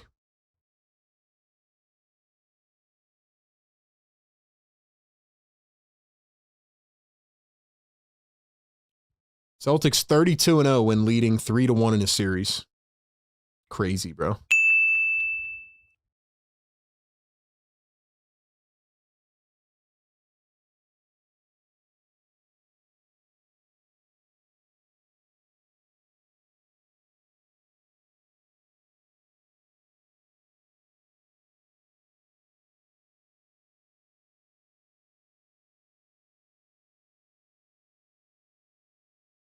Jabari Walker's finally in the game. That's good.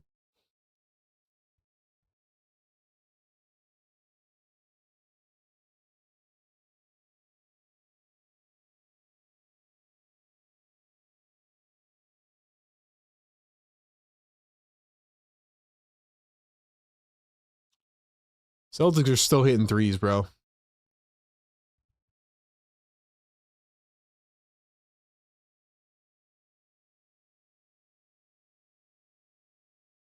This game's still going on, man. We're still getting destroyed. Oh, cool. The Celtics are about to break their playoff record. They have 22 threes. They're about to break it with one more. That's cool.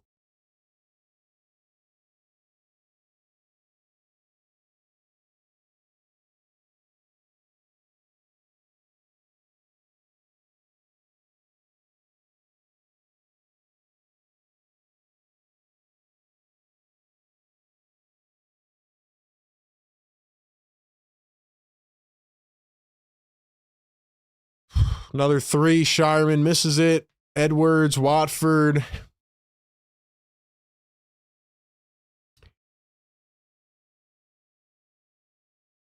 $2 super chat. Philly for life. This community is going to show up regardless. F them. They will, man.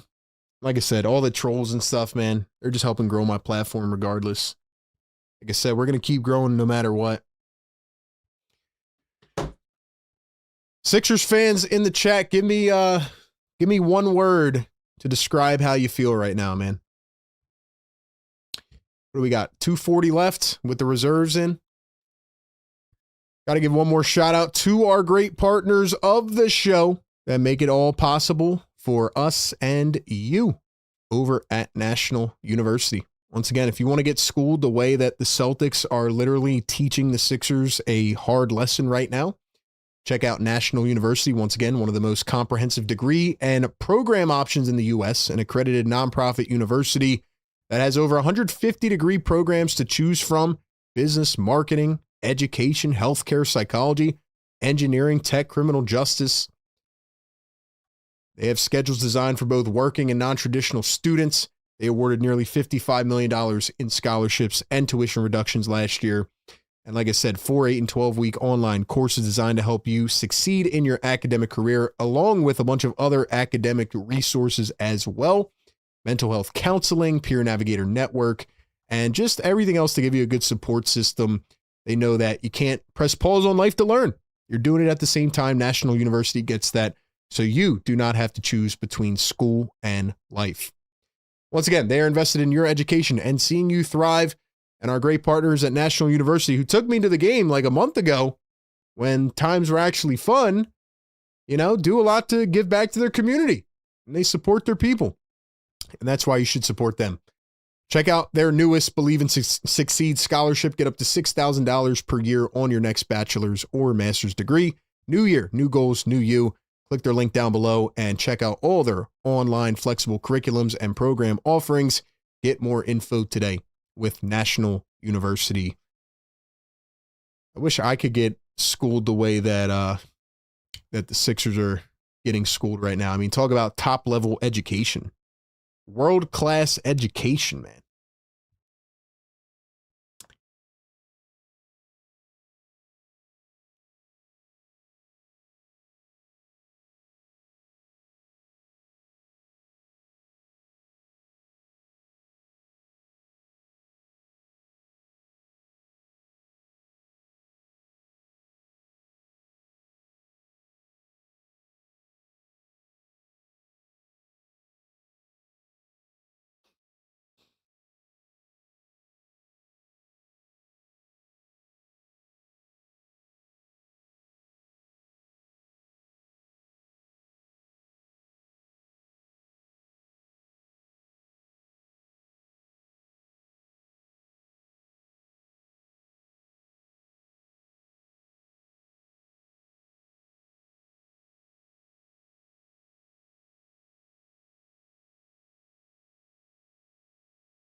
I don't know why they're showing this dude with a Celtics chain. Nobody cares.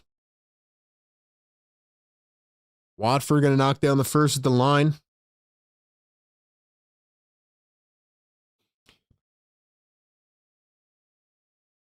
And what do you know? RB's going to be right again. Celtics in 5 is what I said, right? Let's go. Isn't that what I said? Wow, what do you know?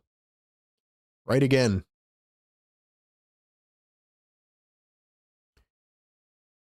Now the reserves of the reserves are in. Dale and Terry is in for the 76ers.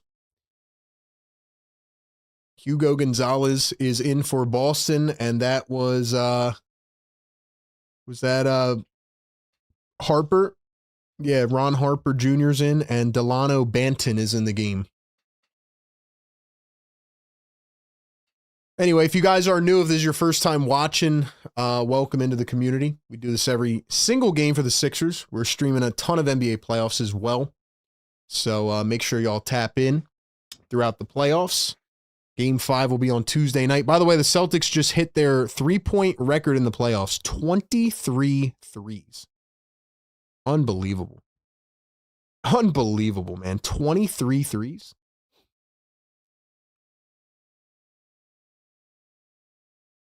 $23.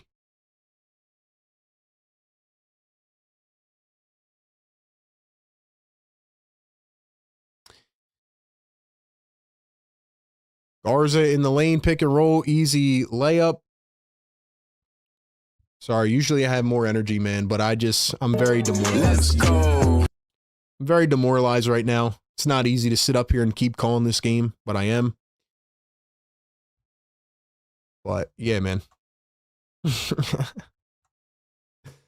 $5 super chat says, I don't know why we can't get a good creative coach in Philly. Sirianni and Nurse are the two dumbest Knicks in the world, and we have them both. Other 3 for the Celtics make it 24. 24, man. $5 super chat. AP, should we get out of Atlanta? I can't wait to see the Knicks send Boston home again. We took their jerseys, rings, and sneakers. They are beatable. Well, AP,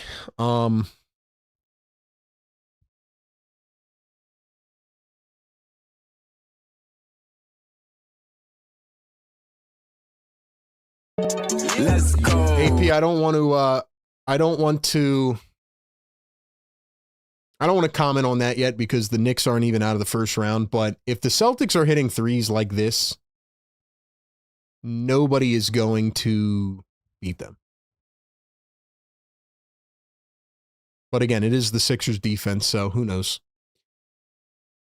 $5 Super Chat, Philly for life. Celtics is a gentleman's sweep. Said the same thing, RB. Don't know how I let them reel me in again. Better luck next year, I guess. Oh, that's right. We're Sixers fans. It's almost like I told him, Philly. It's almost like I told him before the series. Oh, wait, go back and check my prediction. It's almost like I said Celtics in 5, and they called me a hater. Don't know what to say, man. Don't know what to say. Again, I can deal with a loss. I can deal with heartbreak. But when you come out and you don't play with any energy at all, it is a fireable offense, man. It is a fireable offense. Simple as that.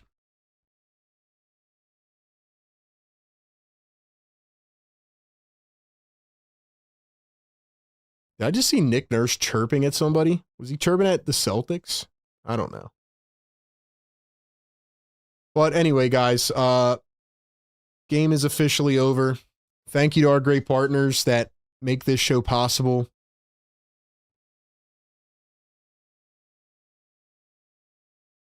Thank you to everybody in the chat that makes this possible. Shout out Prize Picks, shout out National University, shout out Fanatics Collect, shout out to the mods, the members, the community. I know there's probably going to be a bunch of people running victory laps. So for the real ones in the chat and some of the cool fans that have been in here with us, even from the opposing side, thank you for being here, man. Postgame Live coming up next. It is time to finally rip into the 76ers. If you are new here, we do pregame, live game, and postgame. So stick around. We're going to set up the post-game show for a couple minutes, and we will be back.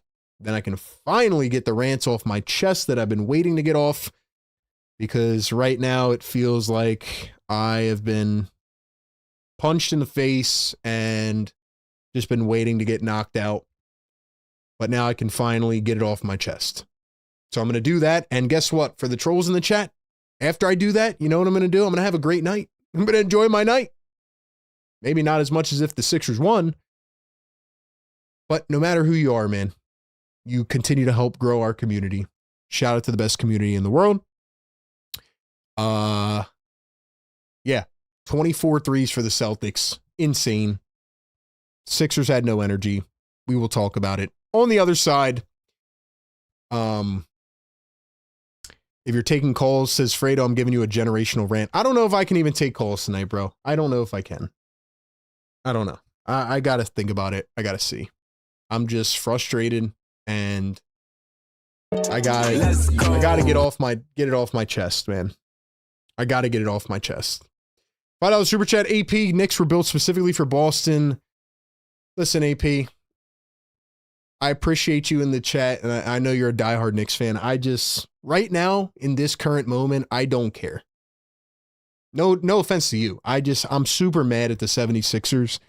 So, look, when you get there, you'll get there if you do. And, yeah, I just don't care about the Knicks right now. I got to rant about the 76ers. So, shout out to you, bro. AP, thank you, man, for being a member as well.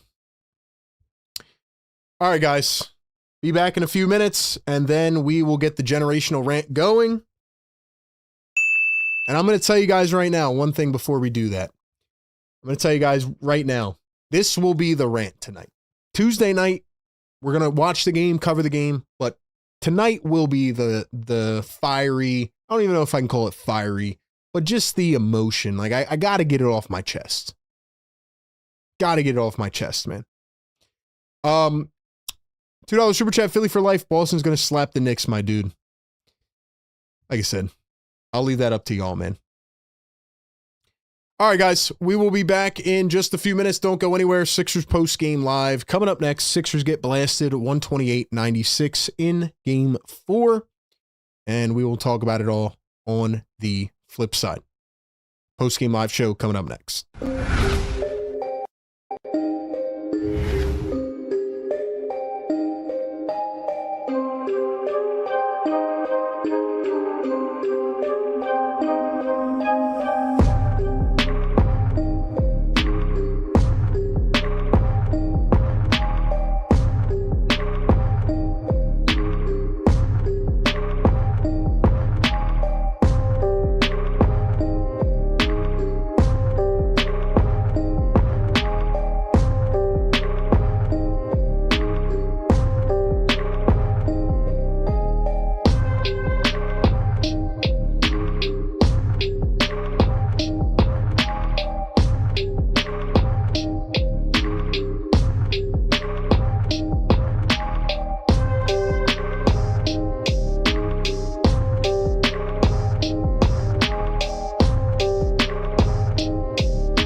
All right, ladies and gentlemen, the 76ers get absolutely blasted. Not absolute, absolutely blasted off of the planet, into another dimension, into another universe.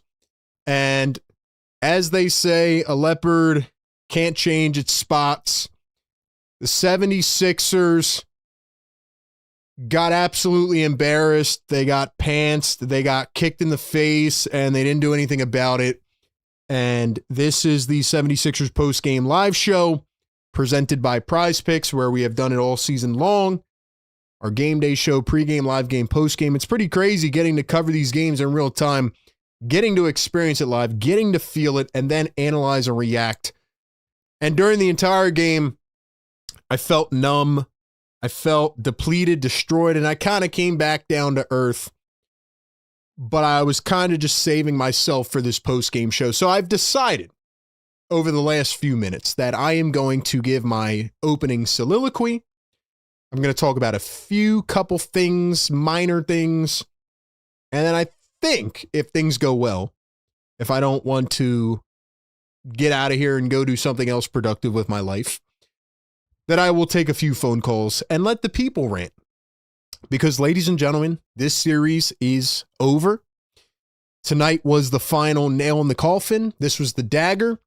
I don't care what anybody has to say. I'm going to tell you exactly how I feel. I'm going to tell you exactly why it happened. And we're going to talk about it a little bit more. Okay? So, bear with me. Feel free to voice off, sound off in the chat or on the phone lines. But that is how we are going to do things tonight. Now, let me start off by saying that I am not surprised or shocked, but I am very, very disappointed. Okay? Listen up, ladies and gentlemen. To lose that game the way that you did is absolutely embarrassing. It is inexcusable. It is disgusting. They should have been booed off the floor. That's number one. To go out there in this type of environment, matter of fact, to go out there in a must-win game with your backs against the wall after you have been fighting and clawing all series long, and you're in front of your home crowd, and it felt like you had a chance last game, and now you get Joel Embiid back, so the vibes are at an all-time high, and to go out there from the opening tip-off with absolutely zero energy is just out of this world. It is a fireable offense. And we can talk about all the other things that happen You just can't come out flatlined with energy in this game. I don't know how that is even a possibility. The body language, the effort, all of it from start to finish was not there, and you got blown away. On top of that, the 76ers have done the same exact thing the entire season on defense. They leave wide open shooters all season long. They overhelp on drives. They leave guys wide open. They did it all game long. How in the world did you not adjust at all? Nick Nurse says they do these double film sessions. What are you watching? I could have told you on game number 4 what the issue was. No adjustments, no fix. And on top of that, what really grinds my gears, again, I mean, you're letting this team set records, bro. The Boston Celtics had 24 made threes tonight. Yeah, they were on it. They were on fire. But you also gave them an open gateway right to it. Franchise record for the Boston Celtics. They have Peyton Pritchard, who's making $7 million off the bench, who cooks you for 32 points. The Boston Celtics are 32-0 when they're up 3-1 in the series. You knew all of this was at stake. And all things considered, you came out and played like you didn't give a damn. Joel Embiid had the first 8 points of the game. And sure, maybe the rhythm of the offense was a little bit messed up or a little bit altered, right? Because they were trying to get used to it. And it's hard in a playoff game, right? But Tyrese Maxey had 3 shots in the first half. Paul George did not give a damn on defense all game long. VJ and Kelly couldn't hit a shot. I already knew coming into the series that the Celtics were better. And oh, whoop-de-doo, going back to my original prediction, which everybody tried to say I was hating and being negative about it, I said Celtics in 5. Why? Because they're the better team. And they whooped your butts again tonight. But on top of that, there is absolutely no excuse to come out and play this basketball game the way that you did. And they've done it for years. And these guys just don't show up in the big moments. And it's absolutely frustrating. And it's sickening to be a fan of this team when they play like that. And for the people that showed up in person tonight, that is an absolute disgrace. Absolute disgrace, man. It is one thing to just not have as much talent, but to go in there and get your ass kicked at home like that, it is a complete soul crusher. The series is over, okay? There's no chance. There's no hope. And I think that's overall what gets me mad the most. The 76ers all season long have had the perfect way of just reeling you back in just a little bit. Just doing enough to make sure you try to believe just a bit, just to leave you with egg all over your face. And that's what they did tonight. That was absolutely embarrassing. Why the hell did you even bring Joel back? If you were going to come out here and play the way that you did tonight, why the hell did you bring Joel Embiid back, man? Now, I could talk about all the basketball things. I don't even feel the need to. Fireable offense. Fireable offense, man.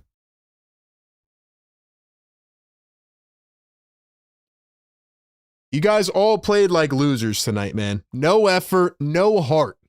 No effort, no heart, no dignity, nothing. You let one of your most heated rivals come in and kick your butt. I mean, what are we doing, bro?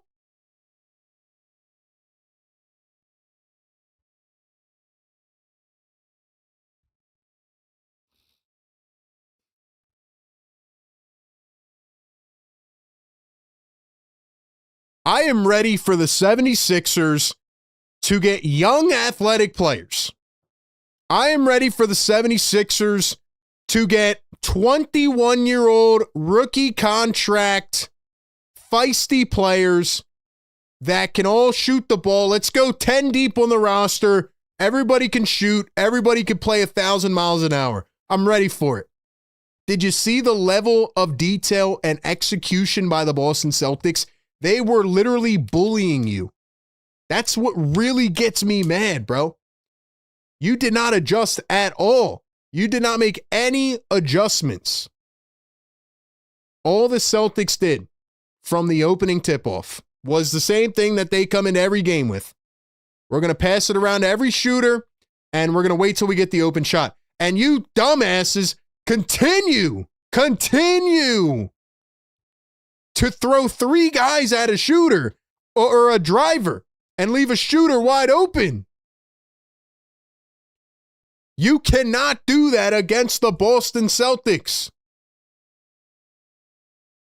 You got Peyton Pritchard, who the other day said, yeah, we're not worried about Joel Embiid. If he comes back, we'll game plan, no big deal. He was acting cocky. He was acting pompous. You let that dude come out here and shoot every open three against Andre freaking Drummond.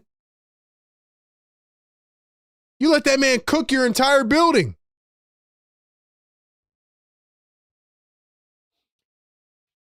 Embarrassing, bro. Embarrassing, man. Absolutely embarrassing. Disgusting. You guys should be ashamed of yourselves. 51-30 in the rebounds. 14-6 offensive rebounds. 18-9 second chance points. They wanted it more than you did. Again, we could talk about the talent difference. When one team plays like they want it and one team doesn't, it's as simple as that.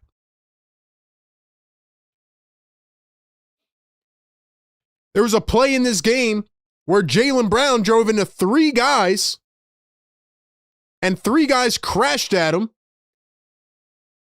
And then he gets his own offensive rebound. He kicks it out to the corner for a wide open three. Why in the hell do you guys continue to leave Derek White and Peyton Pritchard and Sam Hauser wide open?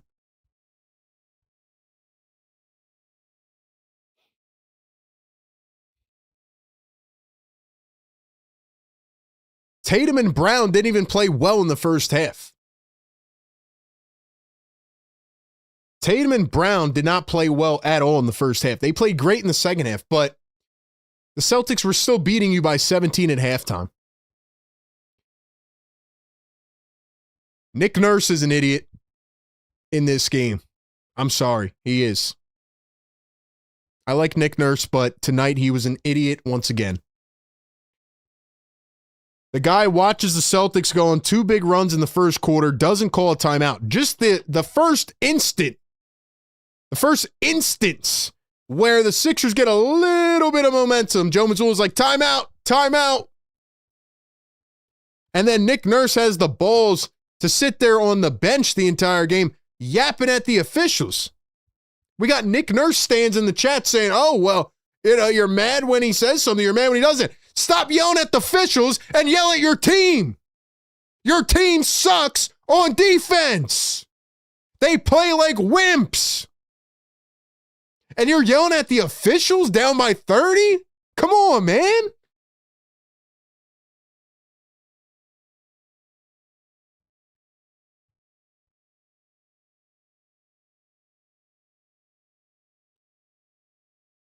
I knew from the beginning of this series, and I told all of you that the 76ers did not have enough in this series. I said that if Joel Embiid came back, I would consider changing my thoughts because of the way that they have played together this season. And to the point about Joel Embiid not being integrated in yet to the offense, you're right. I do think it messed up the momentum. I do think it was like plopping in a new player, which really shocks me. Maybe not, because, at practice, you guys haven't anticipated Joel Embiid coming back? You haven't anticipated okay, maybe you're going through walkthroughs. Let's actually run the offense like we're going to run it if Joel Embiid is playing. You know what I'm saying? Was this the first time that they even remembered how to play with Joel Embiid? Looked like it. As a head coach, from Nick Nurse's standpoint, where I am most frustrated tonight is, number one, you didn't have your guys ready to play. Number two, you didn't make any adjustment on defense. And number three, how do you let the entire first half go with Tyrese Maxey only touching the ball 3 times? That is ridiculous. And I give credit to the Celtics because they kind of put up like a wall in the mid-range area. First couple possessions, Joel Embiid had the first 8 points of the game for the Sixers, and he got Kata in foul trouble. And you know what the Celtics did? They just go, oh, light bulb, got to make a defensive adjustment. We're just going to put up an entire wall in the paint, and we're going to force the Sixers to kick it out until they start making shots. And guess what? The Sixers never started making shots. And the Sixers are playing slow, and they're walking around the perimeter. Paul George is jogging up the floor. Here's Kelly Oubre, brick. Here's Kelly Oubre, brick. VJ, brick. Sixers couldn't make wide open threes. I don't know why Kelly Oubre's taking 5 shots in the first 6 minutes of the game. Maxey, I don't think, had a shot for the first 10 minutes. So did Joel Embiid mess up the flow a little bit? Yes. But there was more things on top of that. And, if I have to watch the Sixers team rebound ever again, I'm going to take my eyes out, bro. You got absolutely punked on the glass. Kata had 8. Derek White had 6. Brown and Tatum had 7. You got punked on the glass. There was one play where the Celtics had 5 offensive rebounds in the same possession. How is that physically possible? That is a lack of caring. I'm sorry, it is. It is, man.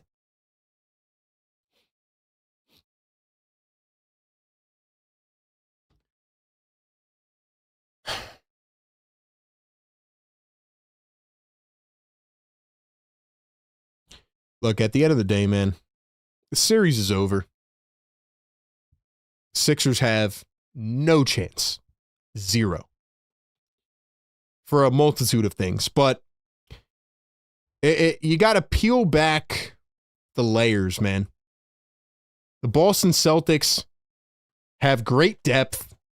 They have a great GM who used to be their great coach. They have a great coach. They have 2 stars, and they just play off each other so well.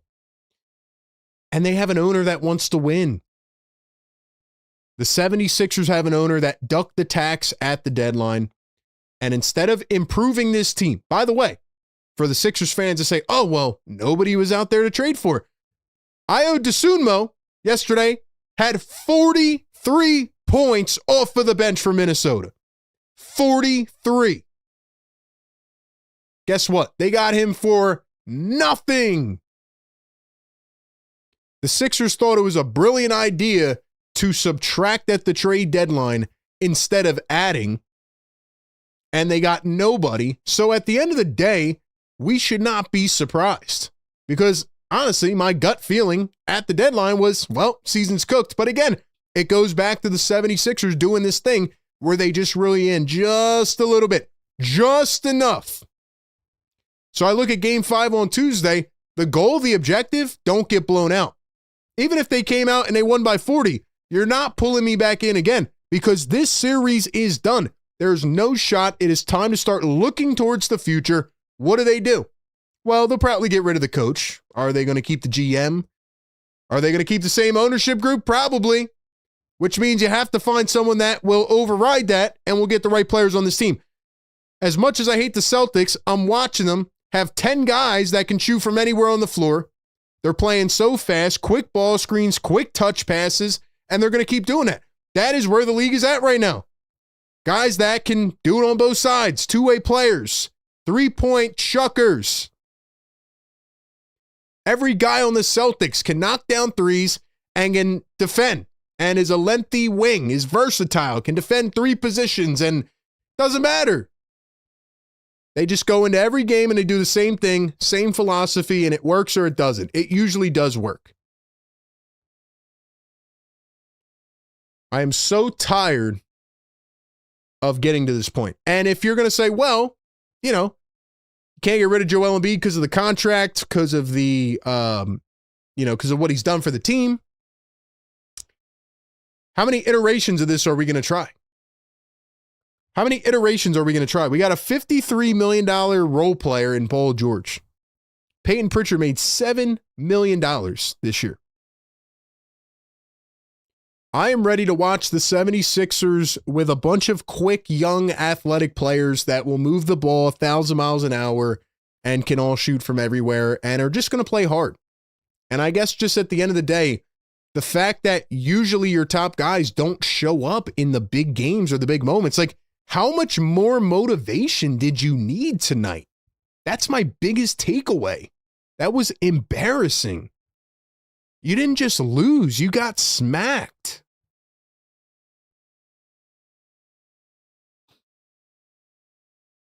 We shouldn't be surprised though, man. We shouldn't be surprised.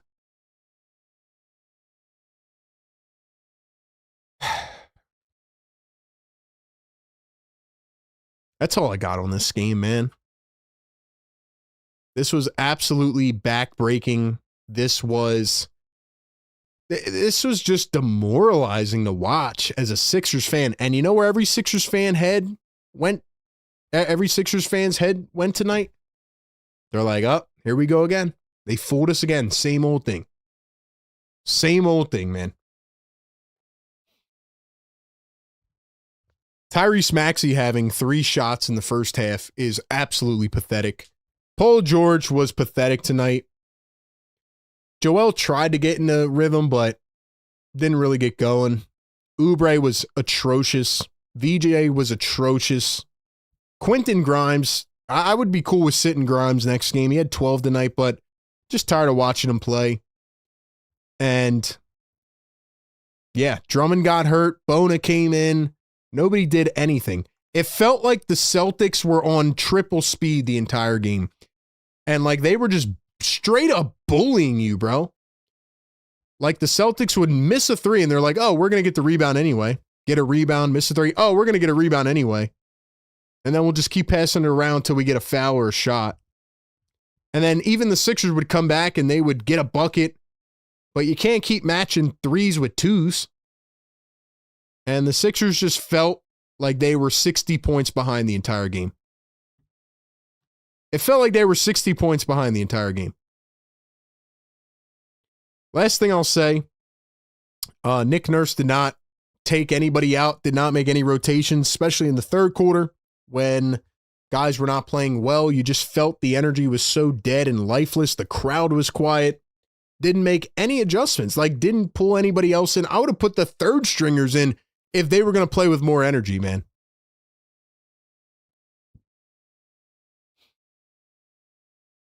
Just absolutely sick and tired of going through this. And again, going back to the beginning of the series, I said the Celtics were going to win in 5. I was cool with that. I was cool with getting the playoff experience. I had no hopes, no expectation. And in pure Sixers fashion, they tried to reel me back in. They brought Joel Embiid back just to lay a big fat egg and to do absolutely nothing. Why did you bring Joel Embiid back in this game? Why did you bring Joel Embiid back? Joel was yawning pregame. The commentator said that he looked pretty rusty and he was tired. He had his hands on his knees. Like, if the whole team was going to play this way, like the team looked like they were out partying last night. They looked like somebody told them the wrong time of the game. It looked like the team thought they had to go travel back to Boston today, and then they made a mistake and they had to turn the plane around and come back. That's what it looked like. From top to bottom today, that was a colossal failure. It was a disgrace. And Sixers, I will leave you with this before I take a couple callers. Please just let it go. No more false hope. No more fake comebacks. All right. Tuesday night will be the final one. Let's just end it in 5 and let's move on to the offseason. The one game was nice. The couple games was fun, but I am officially done. And nothing for the rest of this series. Congratulations to the Celtics. They put their foot on the gas tonight. They are the better roster. They are better coached. They almost got caught slipping for a couple games. But going back to game 3, that's why I said that was the game that the Sixers had to win. That was the game that could have flipped the series. And the Sixers could not capitalize. And tonight they did not care. So that is where I am at. If you want to get in, I will load up the phone lines, and I will see if anybody wants to give off an epic rant. Don't come into the phones tonight, and no offense, like I said, I love all the callers, man, but don't come in here tonight like, oh, like, what's the off season look like? And how are you feeling? Like, I don't want that, bro. I want to know how you're feeling. I want to know how you're feeling. So if you want to chime in on this game tonight, and it's we're gonna keep it rapid fire, because I don't ever want to think about this game again. It felt exactly like Game 7 of 2023. Build up anticipation, build up hope, just to get absolutely destroyed. They were not in it from the opening possession.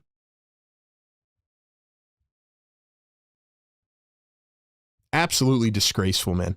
If you want to get in, call the phone number 339-207-7171 or get in over on the Discord channel.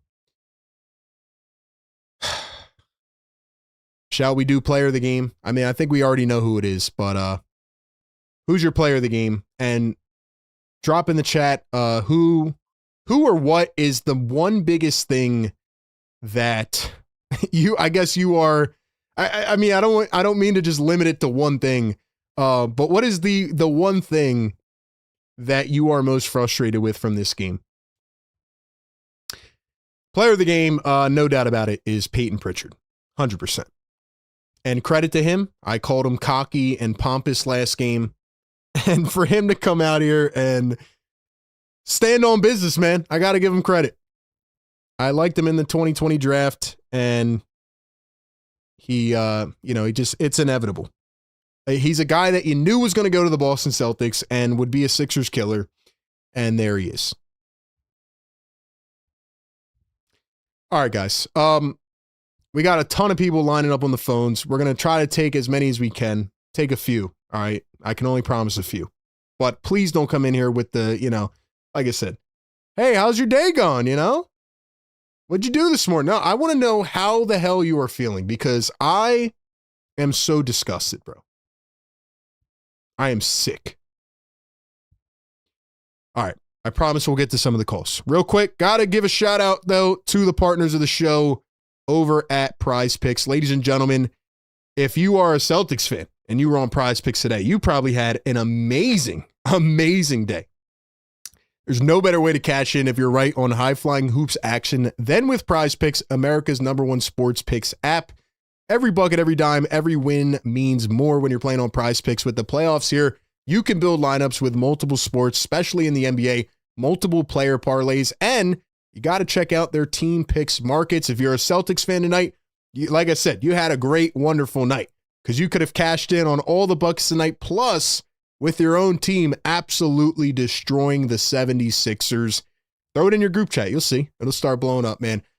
With team picks, you can also pick who's going to win the entire league, the MVP, other awards as well. It's another way to pick the sports you love, all on Prize Picks. Team picks are available in 35 states, including California, Texas, Georgia, Washington, and more. And Prize Picks also offers the early payout feature, so if your player gets off to a hot start, you have the option to cash out the winnings before the game even finishes. Download the Prize Picks app today. Pick your first game winner, spread, or total as the playoff push rolls on. Get $50 in daily fantasy lineups when you play your first $5 lineup using the code CLNS. Once again, use code CLNS. Get $50 in daily fantasy lineups when you play your first $5 lineup. Shout out to Prize Picks. And most likely, if you took any player to hit the more on threes tonight, well, you're probably a happy camper, man. Me on the other side, I'm not. Shout out to Prize Picks, but I am not a happy camper. And I'm assuming that a lot of you are not as well. So what I'm going to do is go on over to the Discord first, or should I go to the phones? I'll go to the phones first, and let's see what people have to say on the phones. We got my guy Philly for Life waiting on the phones. Hold on, let me make sure we're all plugged in here. Make sure we're all good to go. Hopefully they can hear me. All right, let's go. Philly for Life on the phones. Can you hear me, my man? RB, what's going on, bro? I hear you loud and clear. You got me? I got you, man. What's up, bro? Oh, my man, dude. Listen, bro. I don't know, man. I just had to call and put in a couple 2 cents, man. And it's so hard to, like, gauge this team, just like we said all season, with dudes in and out the lineup. And I don't know if it hurt us bringing Embiid back. I thought it helped us if we're just keeping it a buck. But I feel like the minute that VJ and Maxey stopped hitting shots, it was kind of over for us, bro. Like, you kind of seen it last game. Like, the game we won, VJ's hitting clutch buckets from 3. Maxey's going downhill, getting clutch fouls, making clutch free throws. Like, I just feel like, Embiid aside, this game period, the shots just ain't falling. When they're not falling, bro, like I said earlier in the stream, especially with a team like the Celtics that are shooting the 3 at a high rate, they're not falling, dude. You don't got a shot. And you just seen how bad it was when we just Maxey five shots in the first half. It's crazy to me, bro. 3 shots in the first half. Kind of 3. And on top 3? Oh my God. 3.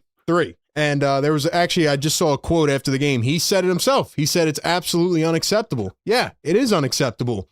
And, Philly, you're my guy, man. We agree on almost every single thing. But I also got to push back a little bit here, man. Like, beyond the shot, I could have accepted an 8 of 50 3-point shooting night tonight and things aren't falling. They didn't come out with any energy from the opening tip-off outside of Joel Embiid. So beyond the shots, I'm like, where the hell is your fire? Like, this is a must-win game. Come on, guys. Not rebounding. I don't know. That's what I'm seeing, man. No, 100% right. And I said that earlier in the stream. Like, dude, I'd rather us take 50. The only way you're keeping up with this team is by at least shooting the threes. Like, if they're not falling, they're not falling. But like you said, dude, we're not even shooting them, and that's the scary part to me. Like, years ago, bro, we put shooters around Embiid. I mean, to the best ability, Danny Green, Furkan, Dorkman. I was like, yeah, we had some subpar shooters we put around him, but at least we surrounded him with shooters. Now I feel like we get PG in here and we don't have the money now to kind of put the pieces around that we need. And then, like you said, we have a couple shooters, Jared McCain, I won't bring up his name again, but you have a couple shooters and you just let them walk away. You let them walk away like we do every year, bro. I'm just sick of this. Again, bro, nothing's going to change. I mean, I hate to be the bearer of bad news. We both know. As long as these contracts, PG and B, were under these contracts, and as long as Joshua Harris owns this team, ain't nothing going to change, my brother. Philly for life. I appreciate you chiming in, my guy. Gonna get to some others, man, but you're the man, bro. Keep your head up. You already know, bro. Take it easy. I'll talk to you soon. Shout out Philly on the phone lines, man. All right, we're going rapid fire. I'm going to the next one. Let's just pick one here. 540. Then we'll get to the Discord next. 540. Yo, what's going on? Yeah, I'll talk to you soon. Shout out Philly. Yo. And he dipped. All right, I got my guy Fredo. I know he's been waiting to call in all night long. Fredo over on the Discord. He said he was waiting for an epic rant, man. It's been a while since we got one from Fredo. Fredo on the Discord. Fredo on the Discord. Going once.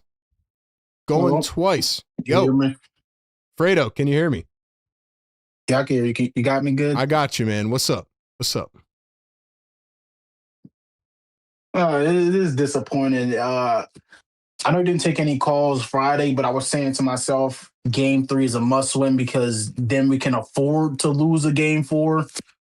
Couldn't afford to lose tonight. It's a bad combination. We don't guard the three-point line, and the Celtics, I'm pretty sure they shoot the most threes out of any team in the NBA. We don't have a bench. Got Peyton Pritchard putting up 32 points off the bench. Every year, I want to give myself some type of hope that the Sixers will be different. And then every year I get reminded that they're the 76ers and they completely suck and people get injured at the worst time possible. Our coach doesn't call any plays. Why not? I don't know why we don't run the game through VJ and Maxey, even with Embiid on the court. I understand. I don't get it. I don't understand it. That's been the common theme of tonight, man. I don't understand it. Like, none of this game made any sense to me at all. I just keep going back to the effort level.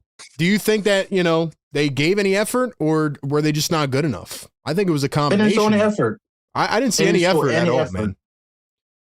Do you remember that possession where they had 5 offensive rebounds on the same possession? Like, that is a clear indicator right there that you guys just don't give I a wish I damn. didn't remember it, but I remember it clear as day. It's just a tap rebound here, guy runs out, grabs it, and B's looking for somebody to box out, or he might be boxing out Vucevic. Next thing you know, Peyton Pritchard's running down from the 3-point line, grabbing the board, tossing it out here. Somebody's got to switch here. I don't understand when somebody drives, why are we triple teaming a driver? It felt I've never seen a team have so many people wide open on the offensive end of the ball until you watch a team play the Sixers. And we've done it all season. Basketball, go watch the Sixers play. We've done it all season, though. We've done it all season. No adjustments.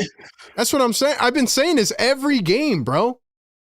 Literally. Not even all season. We've been doing it for the last 2-3 years. How do you not adjust? How do you not, okay, hey, last year we let up how do you not go from, we can't rebound and we can't defend a 3 for multiple seasons in a row, and you still don't make an adjustment? You still don't go out and grab anybody. I don't know how I wanted Ayo DeSumo or Cody White on the Sixers so bad once I seen the trade deadline pop up.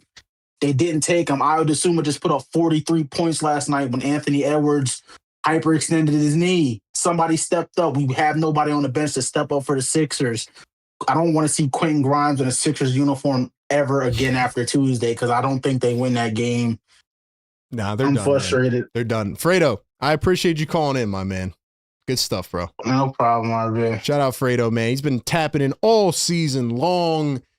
I feel the defeat in Fredo, man. It's the first time I've heard him just demoralized, man. But I feel it. It's like a sting, It's like it's like a nasty taste in your mouth. It's like, what the hell did I just watch, man?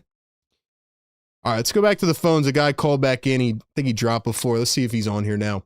Yo, what's going on, man? Can you hear me? Yo, RB? Yo, can you turn the audio down in the back, my man? Yeah, I got you.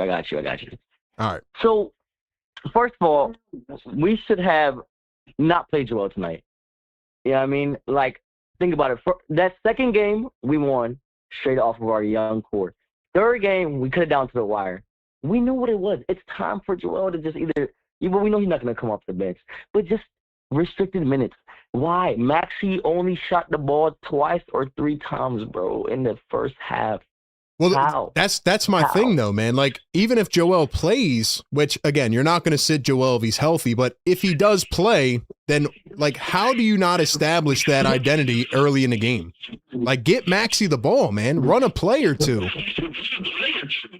And that's what I'm saying. Like, it's not like they're playing like backyard basketball. Here, Maxie, you should, take accountability and shoot the ball. You have coaching staff. You have plays to run. There's no way they didn't run no plays for Maxie. How? And Joel, oh my God, bro, you are 7 foot. Vooch and Kate are in the paint. Go in the paint. He shot, I think, 6 threes tonight.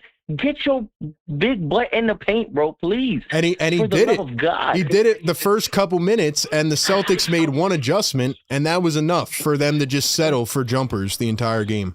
You're right. And oh my God, the switches, bro, please get over. Every time I looked up at the screen, somebody's open. Sam Hauser, open the creek on a 3. Anybody, Tatum, Brown, how are they always open? I have to watch this game all over again. I don't understand. I mean, all you have to do is take any game that you watched all season, and they do the same thing defensively. They overhelp on the drives, and then the Celtics do a couple quick touch passes. Now, Celtics are better than any team at doing it, but I mean, there was like so many plays tonight. I was calling it out live where like Grimes or PG are like flailing their arms running to help in the corner, and it left a wide open 3. Makes no sense, man. I'm so frustrated. But you know what? It's okay. But something has to be done with Joel. Of course, I know you don't want to hear about the offseason, whatever, but something has to be done, bro. At this point, it's whatever, bro. I hear you, man. I just want to come on here. Hey, appreciate it. Appreciate it, man. Good call, bro. Good call. Call back in for sure. Yeah, man. I mean, when we get to the offseason, which will be in a couple days, we'll talk about it. We'll talk about a State of the Union, I guess, but I'm just so infuriated at how they came out in this basketball game. Now, again, even if the Sixers played a good game, were they going to beat the Celtics tonight? Probably not, because the Celtics made a franchise record in the playoffs, 24 threes. They shot 24 of 53 from three. The Sixers shot 9 of 30. But I'm looking at the other things, man. Again, 51 to 30 in the rebounds. 14 to 6 in the offensive rebounds. Are you kidding me? 18 to 9 second chance points. They did nothing well. Nothing. And they didn't make any adjustments during the game to combat what the Celtics were doing. None of it. Nothing. And I'm pissed off about it, man. I'm pissed off about it. All right. My guy JJ's on the Discord, man. Let's see what JJ's got first, man. JJ, unmute your mic. Play-by-play with JJ, by the way. RB, can you hear me? Yo, what's up, man? Got you loud and clear, bro. How you feeling? Well, first of all, I need a beer. I think we all do, man. I mean, come on, bro. This team is sad, man.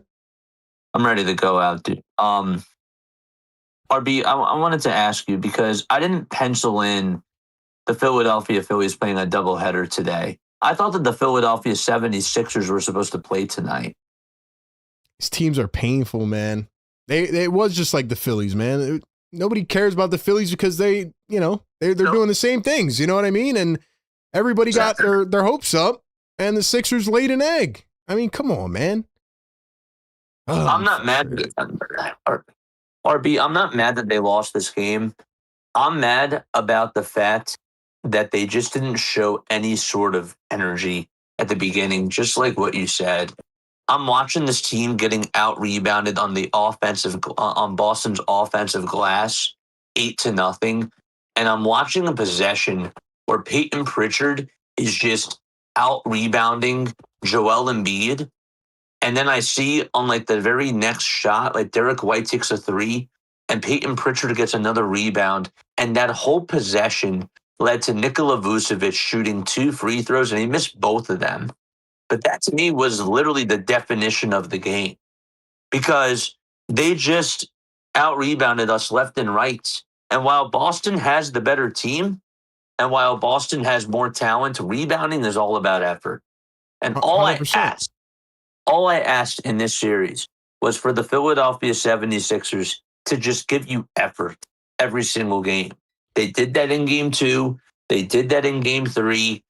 Where the heck was the effort tonight? And I think there's a distinction, though, because it is normal, right, for a team that is undermanned to get later in the game, right? And if you're down by 30, okay, throw the towel in, give up, right? I get that. You did not show effort from the first quarter. That's my biggest gripe here. It's not like you were down 50 and you're like, all right, we're done. We're cooked. We can't make shots. They didn't show effort from the opening tip-off. Why is that? Why did that happen? I got a quote up here on the screen. I don't know if you could see it. Nick Nurse on tonight's game. I don't know why we couldn't block out better or rebound better or move better on defense or whatever. Saying multiple times the Sixers seemed a step behind the Celtics. It's hard to watch and explain. How can your head coach come out and say that? That's a fireable offense. Sorry, I started ranting, man. I needed to hear that because, in all honesty, man, I could see that the fire was in you.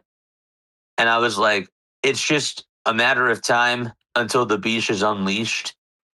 And we finally got it. And I put Nick Nurse in the blame category tonight, too, because if Dominic Barlow and Jabari Walker are over on your bench, and you know that this team needs a rebounder, you got to match it up with size.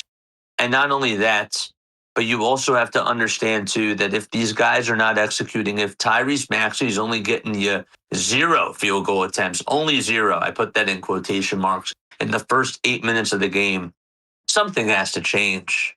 It just does. I give Boston credit, but at the same time, I'm just like, damn, because I thought that there was more left in the gas tank from what the 76ers showed us in game 2 and in game 3. There was no play calling, no offensive creativity, and you lost this game because of lack of effort. Yeah, or you didn't even compete in this game because of lack of effort. Like, you literally just gave in. It was simple as that from the opening tip. It was terrible. Terrible, man. And here's my final question to you. Yeah. My final question that I want to leave you off with is this. Okay. If this ends up being the final 2 games for Nick Nurse, how would you sum up this season in 2 words for Nick Nurse? I'm gonna answer your question, and I'm gonna get on to the next person. But yeah, I appreciate you calling in, man. And that's a good question to leave us off with, man. And shout out to Play by Play with JJ. Appreciate you, bro. Make sure y'all drop his link in the chat. How would I sum up this season with Nick Nurse and the other seasons with Nick Nurse? It's tough, right? Because he definitely hasn't gotten the fair share of the toss, you know? Like, there's still a lot left to be desired. And I feel like Nick Nurse has had a really crappy hand dealt to him. The guy's never had a healthy team here in Philly.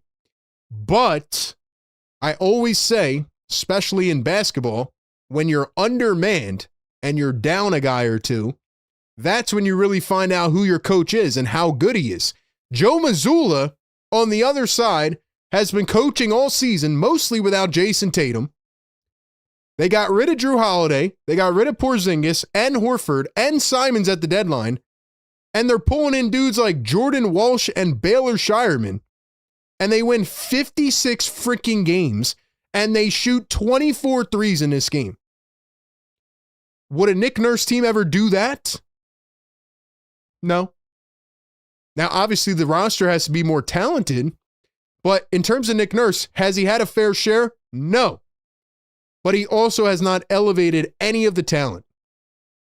He has failed in terms of execution, development, and building an identity. So it's a two-headed monster, man. And I think Nurse is probably, I mean, honestly, it looks like he checked out anyway. But, yeah, it's probably done for Nurse, man. It probably is. All right, we're going to go to a few more people, man. And you guys have been great on the phones. Thank you for bringing the energy, man. Let's go to the 215 on the phone lines, see what we got. 215, yo, what's going on? What's going on, RP? What's up, man? How you feeling? Big fan, man. I'm feeling like it is what it is at this point. I was very excited to see him beat out there, playing, rushing back from his injury as always. This guy is he's the definition of what Philly's about. Hard grit, laying it all on the line, dying on our shield if it needs to be, man. But at the end of the day, ain't no way the Sixers are going to beat a Celtics team that's shooting the lights out. And they can't grab a rebound. They can't seem to box out. Ain't no way. Yeah, but why were they shooting lights out? Again, the Celtics are a great three-point shooting team, but the Sixers leave guys wide open because they double team. Right? Yeah, big facts. Right? And they made them pay significantly. Every time they shot a shot, it's just all you hear is the bottom of the net. And then it's like the Sixers score a point on the other end, and then all you hear is the net go in for a three, and it's like, God, please. We can't. Every time I would go into after a timeout, I'm like, all right, the Sixers go on a 9-0 run right here. And then, no, it's the opposite of way around. The Celtics go on a 9-0 run, 5-0 run. I'm like, oh, God. They're too good, man. They have too many shooters. The entire roster can shoot threes. Simple as that. Big. Yeah, man. Yeah, it's frustrating, you're man. Great at what you do, RB. Hey. I love everything that you do, man. Keep up the great content. Thank you for taking my call. Appreciate you, bro. Thank you, man. Celtics went on a 28-6 run in the first quarter. It was 40-19. The Sixers they hit 50 points midway through the third quarter. Like, that just can't happen. 18-6 run in the second, 13-2 in the third. Then it just got out of hand. I mean, he had the third stringers in, man. Brutal. Absolutely brutal. All right. Back to the Discord. Let's go rapid fire, man. Exclusive on the Discord. Exclusive. What's up, man? What's going on, RB? Can you hear me? Got you loud and clear, man. What's up? Yeah.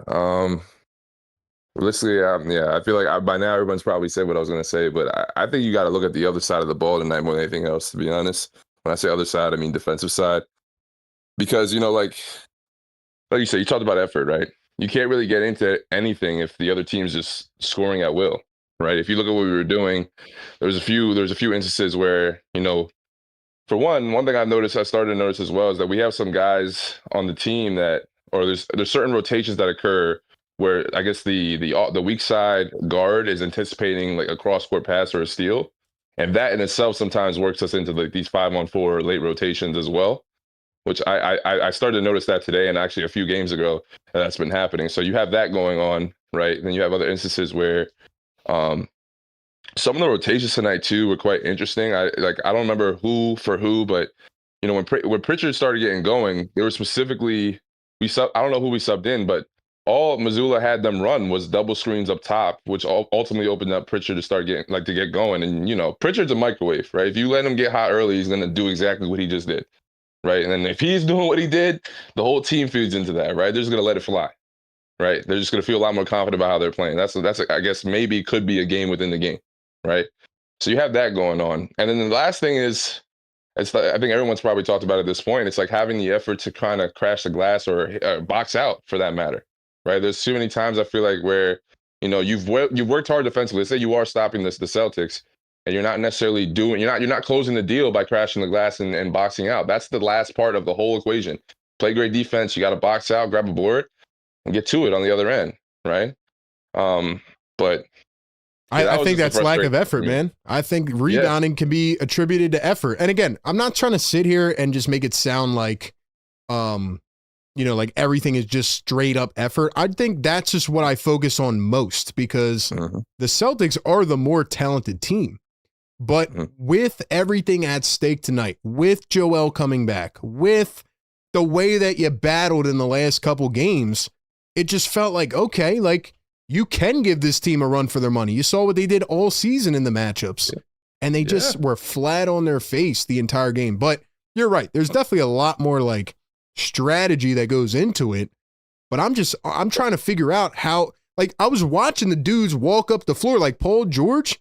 He's like walking down the floor. I'm like, are you not ignited right? Like, come on, bro. We need like game 7 energy right now. And he was playing like it was a Tuesday in November. Yeah. No, I agree. I think effort is definitely a big piece of that. Like, I feel like you have to have the effort to do those things, right? So I'm 1,000% agree with you there. So that's just been the frustrating thing. And I honestly think like our team, I said this before when I come on, like I think our team is very skilled. And I think a lot of times, like you said, you saw what was going on in game 3, like it's winnable, right? I really genuinely think you close up on those few things that we kind of just talked about, what we've been talking about. I think it's a different game. That's just my opinion, at least. It's like, it's winnable. I think even game 3, I know I didn't speak for game 3, and I'll keep it here as the only last comment I'll say is, you look at the last 3 possessions at the end of game 3, those are it honestly highlighted everything I just spoke about just now, right? Those 3 things, like boxing out, being disciplined, being sound with rotations on defense, like that's it. You're talking about a whole different story if those things happen in those situations. I would think, at least. So I agree with you, man. Yeah. Exclusive, good call, man. Thanks for chiming in, bro. Thanks for having me again. He's exactly right. If you wanted any chance of winning the series, game 3 was the game to win. But in order to just battle tonight, in order to just like compete, I just wanted to see fight. That's all I wanted to see tonight. Sure, I thought they might have a chance to win with Joel if he was 50%. I just wanted to see some heart, man. And I didn't see it. Simple as that. All right, man. Calls have been amazing.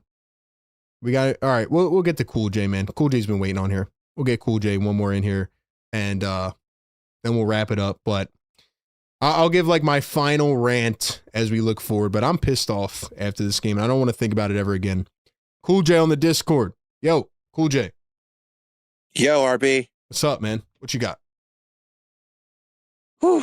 I think it's best said, that the first thing I start off with this, like we knew that they weren't going to make it they weren't going to make it far against the Celtics. But I mean, like you said, we have a way to try to suck you back in and make you believe. And I think it's more of like, game 3, they lost because they didn't make any adjustments. I think this thing sums up is that they just gave up. Like there was they had nothing all around. It felt like they were just, the mentality, the body language were like, they weren't ready. They just don't care. Yeah, And they weren't prepared, man. They weren't prepared from the start of the game. They were outmatched right away. And it's more also like my second point is that there's not enough. They don't have enough in their arsenal. Like Right. you saw how the Celtics were battling both offensively and defensively. Like they play, and we have Joe Mazzulla makes his adjustments, and because he has enough material in his arsenal to just make a playoff run. And we do not. We barely Joe doesn't play well. We don't know where. I don't know when Barlow was. We thought he was a good rebounder, but he hasn't been consistent. I think the best thing to say is the consistency for this team, the effort from this team, hustle from this team, like all the fundamentals in this team is just we're all gone. And I think it's best to say this team is not going to make it to Game 5. Like they're through Game 5. Like this series is already over before it even started. But they took one game. I did say that they're going to have to take one game from the Celtics, but they're not going to make it all the way far. But that's going to look that way too. Yeah. No, we're cooked, man. It's done. This series is over. It was a good try, but yeah, especially after tonight, just demoralizing, But yeah, we'll see what happens, man. Yeah, go ahead. Yeah, last thing. What's up? I think that's what you can do is close the book, at least try to fix some stuff. Like this is definitely a fireable offense. Like some of it has be gone by. I doubt it's gonna happen. But I'm just gonna say we just need a new fresh start. Brick by brick, fix trying to see if you can see all these packages in this team, because right now it's not looking really good at all. Yeah, it's brutal, man. Cool J, appreciate the call, man. Thank you, man. Thanks for having me in. All season rocking with us. Shout out to Cool J. Last two things here. Just saw these quotes. One's from Tyrese Maxey. Tyrese Maxey on the tough defensive performance in the loss. They kind of just moved us around, pushed us around offensively and defensively, got it to wherever spot they wanted to get to, no resistance, and that is unacceptable. Well, that's a great thing to say as a leader, but why did it happen? Why? Here's Nick Nurse. Let's hear what he has to say about energy and toughness. Well, the tactical stuff isn't going to mean anything if we're not going to play with better energy, toughness, guarding, rebounding. Yep. You don't even know if your schemes and what you're trying to do is working. Yep. Right? So that has to take up a good portion of what we're doing. It's going to have to be a big mental pickup mentally. Then we can get to the schematic stuff. And how do we do that, Coach? How do we do that? Because that's actually a great answer. So how do we do it? Next question should be, all right, so what are you going to do differently next game? You should have pulled the plug on anybody that was walking around like they're, like their dog just died. Like, come on now. We got to lock in. Right? I just don't get it, man. I just don't get it. The coach is out here saying that they pretty much didn't play with any energy the entire game. So what is the adjustment? Like, what do you do? Why? VJ Edgecombe was asked, what was the most disappointing thing about the loss? Effort. VJ doesn't know why the effort wasn't where it was supposed to be. So nobody knows why the effort was absolutely atrocious. Everybody's saying that the effort sucked, but nobody knows why the effort was terrible. Is that what I'm understanding here? I'm completely lost, bro. I'm completely just befuddled, and I am disgusted. And if you guys don't want to take it from me, take it from Tyrese Maxey and VJ Edgecombe themselves. They're saying it to you. Nurse said it. But nobody has the answer, apparently. So. Just crazy, man. It's crazy, man.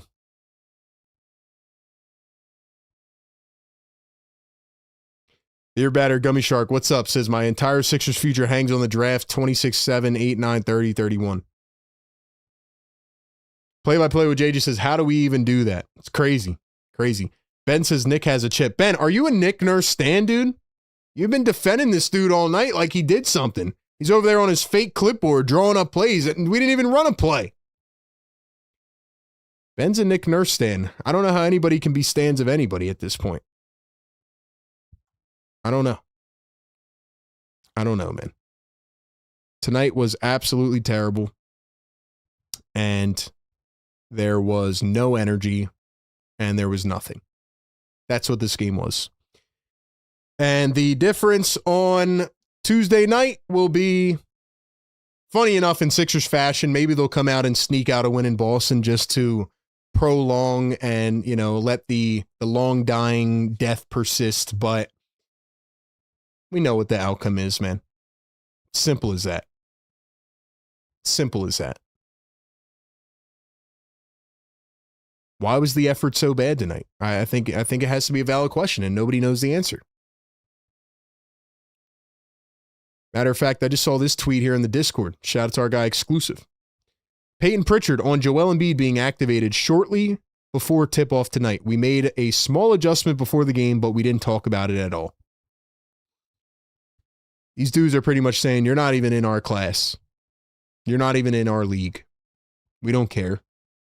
Max superstar player comes back. All good. We got it.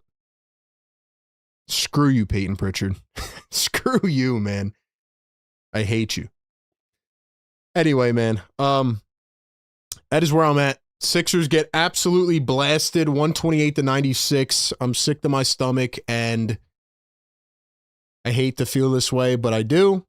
And that's where we're at, man. Nothing much left to say, man. Just a pathetic performance all around. And hopefully something, somewhere, somehow, some way will wake these guys up, but who knows? 128-96. Shout out to the game day community. Shout out to the mods, members, partners of the show, everybody else. Great callers tonight. You guys were awesome. Hope you enjoy the rest of your night. 48 hours away from Game 5. See what happens, man. Sixers go down in brutal fashion. They lose both at home. They're down 3-1, heading back to Boston. Catch you on the next one, man. Good night, everybody. Peace.